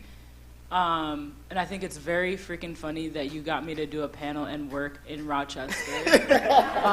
And have been saying like, oh, you're on vacation, let's go do this panel for a couple hours and like, let's go party and have fun. So yeah, notice when I need to take a break and help me do that, because I will never do that if I see community suffering, and community is always suffering, so I'm always working. I'm gonna answer that as well. For me, it truly means that if you know or feel that I am tired or exhausted, extend a hand. It is very hard in this work a few things. It is very hard in this work to trust the folks that you love, to just share them out. it's hard to design, like I know that folks are safe with me. I expect my community to be safe with others, but I don't know that that always happens. So I feel like I always have to make myself available. So I say that to say, like, if you know, reach out, lend a hand, ask what, like A said, like we've made it a ritual of ours to ask each other, like, what does support look like? And realize that that support changes from day to day. What I need today, I may not need tomorrow. Tomorrow, I may just need a text message that says, Britton, I appreciate you. The day after, I might need you to go and pick up a little brother from a surgery appointment because I don't have the capacity. I may need you to go and drop off groceries to someone's house because I'm in a meeting, or I'm traveling to support T in Buffalo, or we're just making space for each other. Just acknowledge that it doesn't always look the same, but asking yourself, what can you do to make life simpler for the trans folks in your life, especially black and brown trans folks who are always on the front line. When you talk about George Floyd, it was us queer people on the line. When you talk about the things that are happening, even so much so we're talking about like the housing access voucher program, there are queer people on the line fighting for everything while everyone else is comfortable in their niche. So make room for me to be tired, but if you're going to make room for me to be tired, make sure you are willing to align yourself to do the work. So with that being said, we are going to take questions from our audience. Is there anyone that has a question? These hands went crazy. Yeah. Steve, are you ready?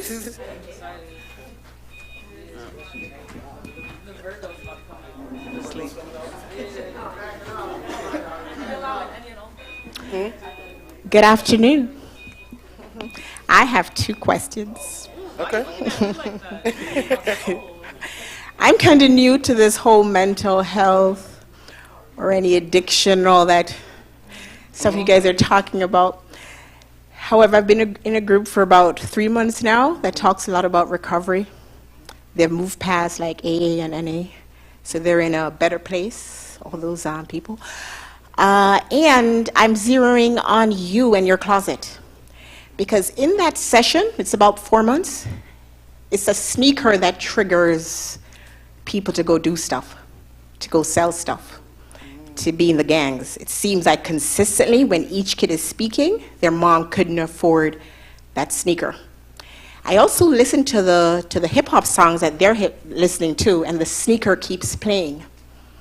So I'm realizing that in that world, the AANA world, there's a sneaker issue that kicks people off. In your world, do you have that kind of stuff in your clothes closet? Is there something that we could donate that defines your community or identifies? Yeah, like in those communities, that the sneaker is triggering them to be gangsters. We couldn't afford it. The sneaker is triggering them to go do to go sell drugs. So does. I was gonna say do you do outreach for any? I was gonna say, listen, that was powerful. YT is pulling that together. That was so powerful. What you just dropped on us. You just pretty much told me that in this space that like I sit in and where I have been going to find my own healing, people are being transparent and going back and saying, when I was a child and I didn't get those Jordans, I always wanted those Jordans. So then I started doing A, B, C, and D to get those Jordans, and how far it left me behind. And now that just gave me goosebumps. Like just cultural barriers. Like that just gave me everything. Like T, I'm gonna let you answer. Like that just, woo. Is there clothing that we could donate? So honestly, a lot of the things that my youth are specifically looking for are binders, tucking panties, packers, and we provide all of that for them at the center. We do get some of them donated, but from some of the programs that we work with. But a lot of times it is just regular clothing. Honestly, I've seen so many kids who were like, my mom does not let me shop in the male section at all. My mom does not let me shop in the female section at all. I would like more feminine clothes. I would like more masculine clothes, and that is what we provide for them. Those wants, those clothes. So I don't think there is a specific item besides like the gender affirming care items like binders, packers, tucking panties, breast forms, which we provide to them. But I do think it is just having those items and them being able to pick them out themselves, to find their own style, to find their own person. You know, when you were a kid, I mean, when I was a kid, I think I was very blessed that my mother let me wear whatever I wanted to. I mean, honestly, I dressed the same way I did as when I was 10 years old. So, you know, but not a lot of people had that privilege that I had, to be able to have a parent that didn't really care about what they wore. They cared more about them being happy. They cared more about them being affirmed. And, you know, I was blessed to have a mother who cared about my happiness more than what I was wearing, you know? So I think that is what the community closet does for the youth. It gives them a place where they can just go and figure it out. So simply just drop the clothes off and you guys take it from there? In terms Yeah, of you just drop the clothes off, we take it from there, and they pick out whatever their heart desires. All right, I have question number 2, and that'll be it for me. It goes to your first question on the books system. And I believe, is it Jess? Yeah, and both Jess and Ace responded that yes, we should have more books. And I did a little bit of economics in school. I didn't do administration as you did. I read your profile that you have a lot of experience in administration. Public administration, yes. Right. And when I was learning economics then, they'd always tie, like, say, bread and milk to inflation.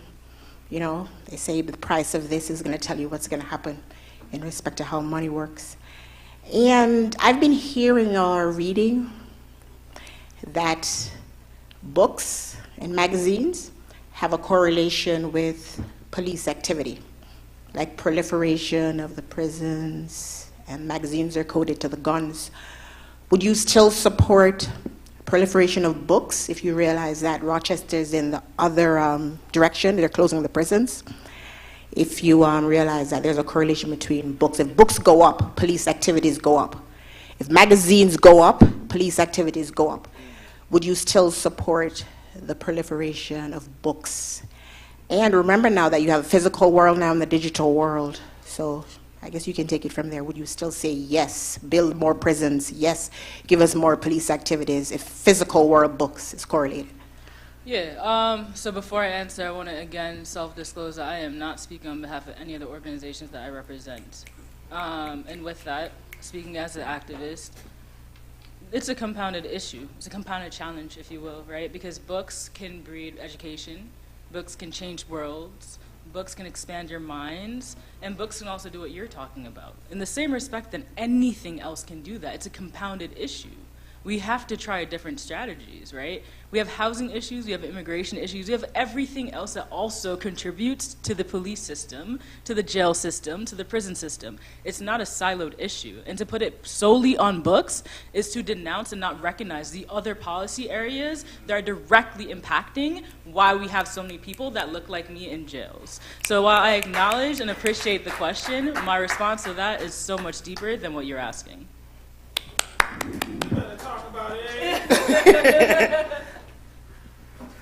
I think we only have time for one more question, so I'm going to take a point of personal privilege here as one of the organizers and ask a question.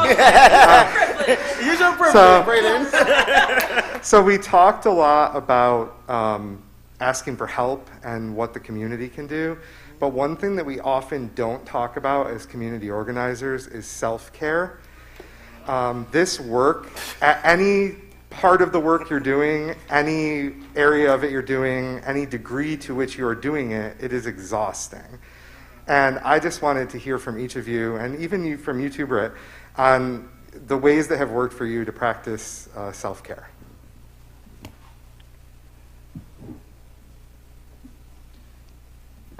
So here in Rochester, when we were having the initial Black Lives Matter protests in 2020, we had post-action clinics. That was a community care and a self-care thing. By going to the community care, that was a form of self-care. By being able to have dialogues with people and debrief on your experiences out on the streets, that's something that we had. Having more of that would be phenomenal. Things that I have done is talk with my colleagues that have worked with me on the protest interpreting team and find ways to balance our duties of being in the front lines and getting pepper sprayed by cops, or being in the back and signing the chants so that everyone who is marching has access.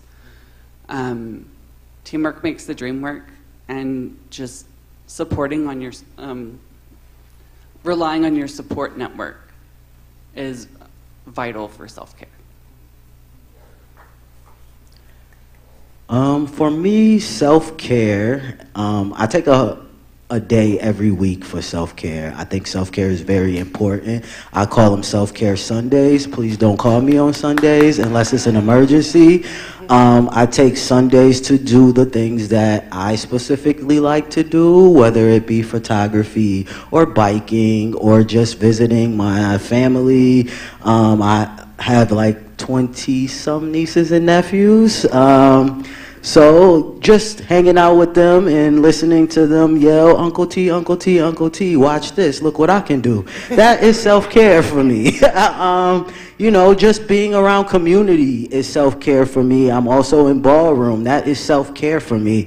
Having a ballroom family that I can talk to and hang out with. I love to travel. I do a lot of things for self-care because I think it is very important, and I have to sustain myself in order to help and advocate for others, you know. So my self-care will be starting tomorrow. Right.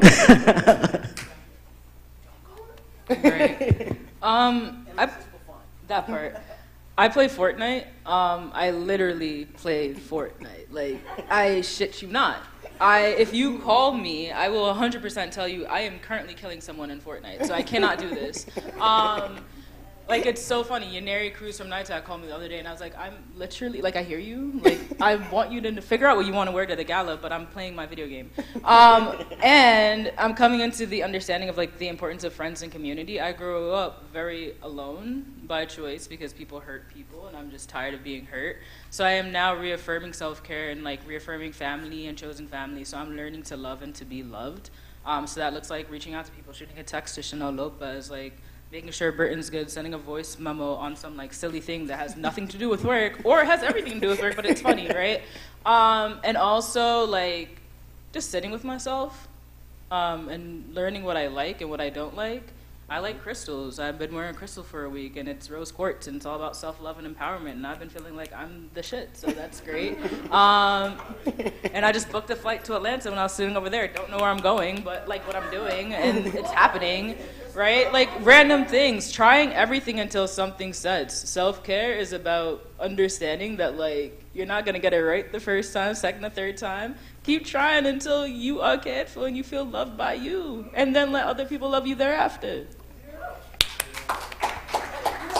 All right, so I'm gonna close it out. Self-care for me is taking a bath and reading a book with my phone on Do Not Disturb. Self-care is having a circle to say that I am not okay. And I look back and I look at you, Braden. I think about like how our relationship has grown. And self-care for me is just saying, Braden, I'm not okay. I'm not okay today. And you're like, Britton, even if I don't have the answers, like, just know that I'm here. And I think that's my self-care, like, being aware that, like, I'm not okay and being able to take that space. Self-care is me spoiling my 5-year-old grandson, because who would have thought that I would have an amazing, beautiful grandson, and he's just amazing. And self-care is accepting love. Like, I have started to accept love and stop looking for love. Like, I am accepting the love that, like, God is putting in front of me. And it just amplifies and, like, just pushes me further. So, like, that is exactly what it is for me. And then also being a Black, trans-masculine person, what self-care is being able to share space not only with my aunt and my sister and my baby mama back there, like not just them and like just who they are, but to have community with my brothers, to have Uncle Rev in here all the way from New York City, just got off of a flight to come and be in community with y'all. Like, for folks to leave their own comfort zones, to travel to Rochester, to be in community with people that y'all know are safe, that y'all know love y'all, like that is self-care, because it shows me what we are building, and as a black man, that I can assist in changing the narrative, because no matter what black men they are talking about on the news, they are not amplifying the black men that you heard speak today. So I thank y'all for being in community with us. I thank y'all for inviting us. Can y'all give it up one more time for my amazing panel?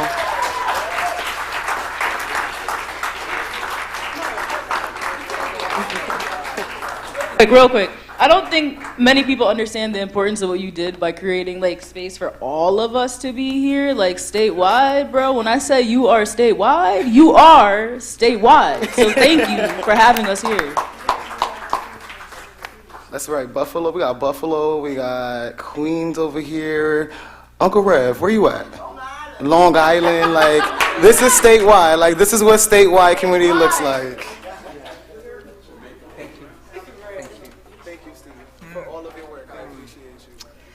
Well, this concludes our afternoon. I want to thank all of the panelists from this afternoon, and I want to mention you by name.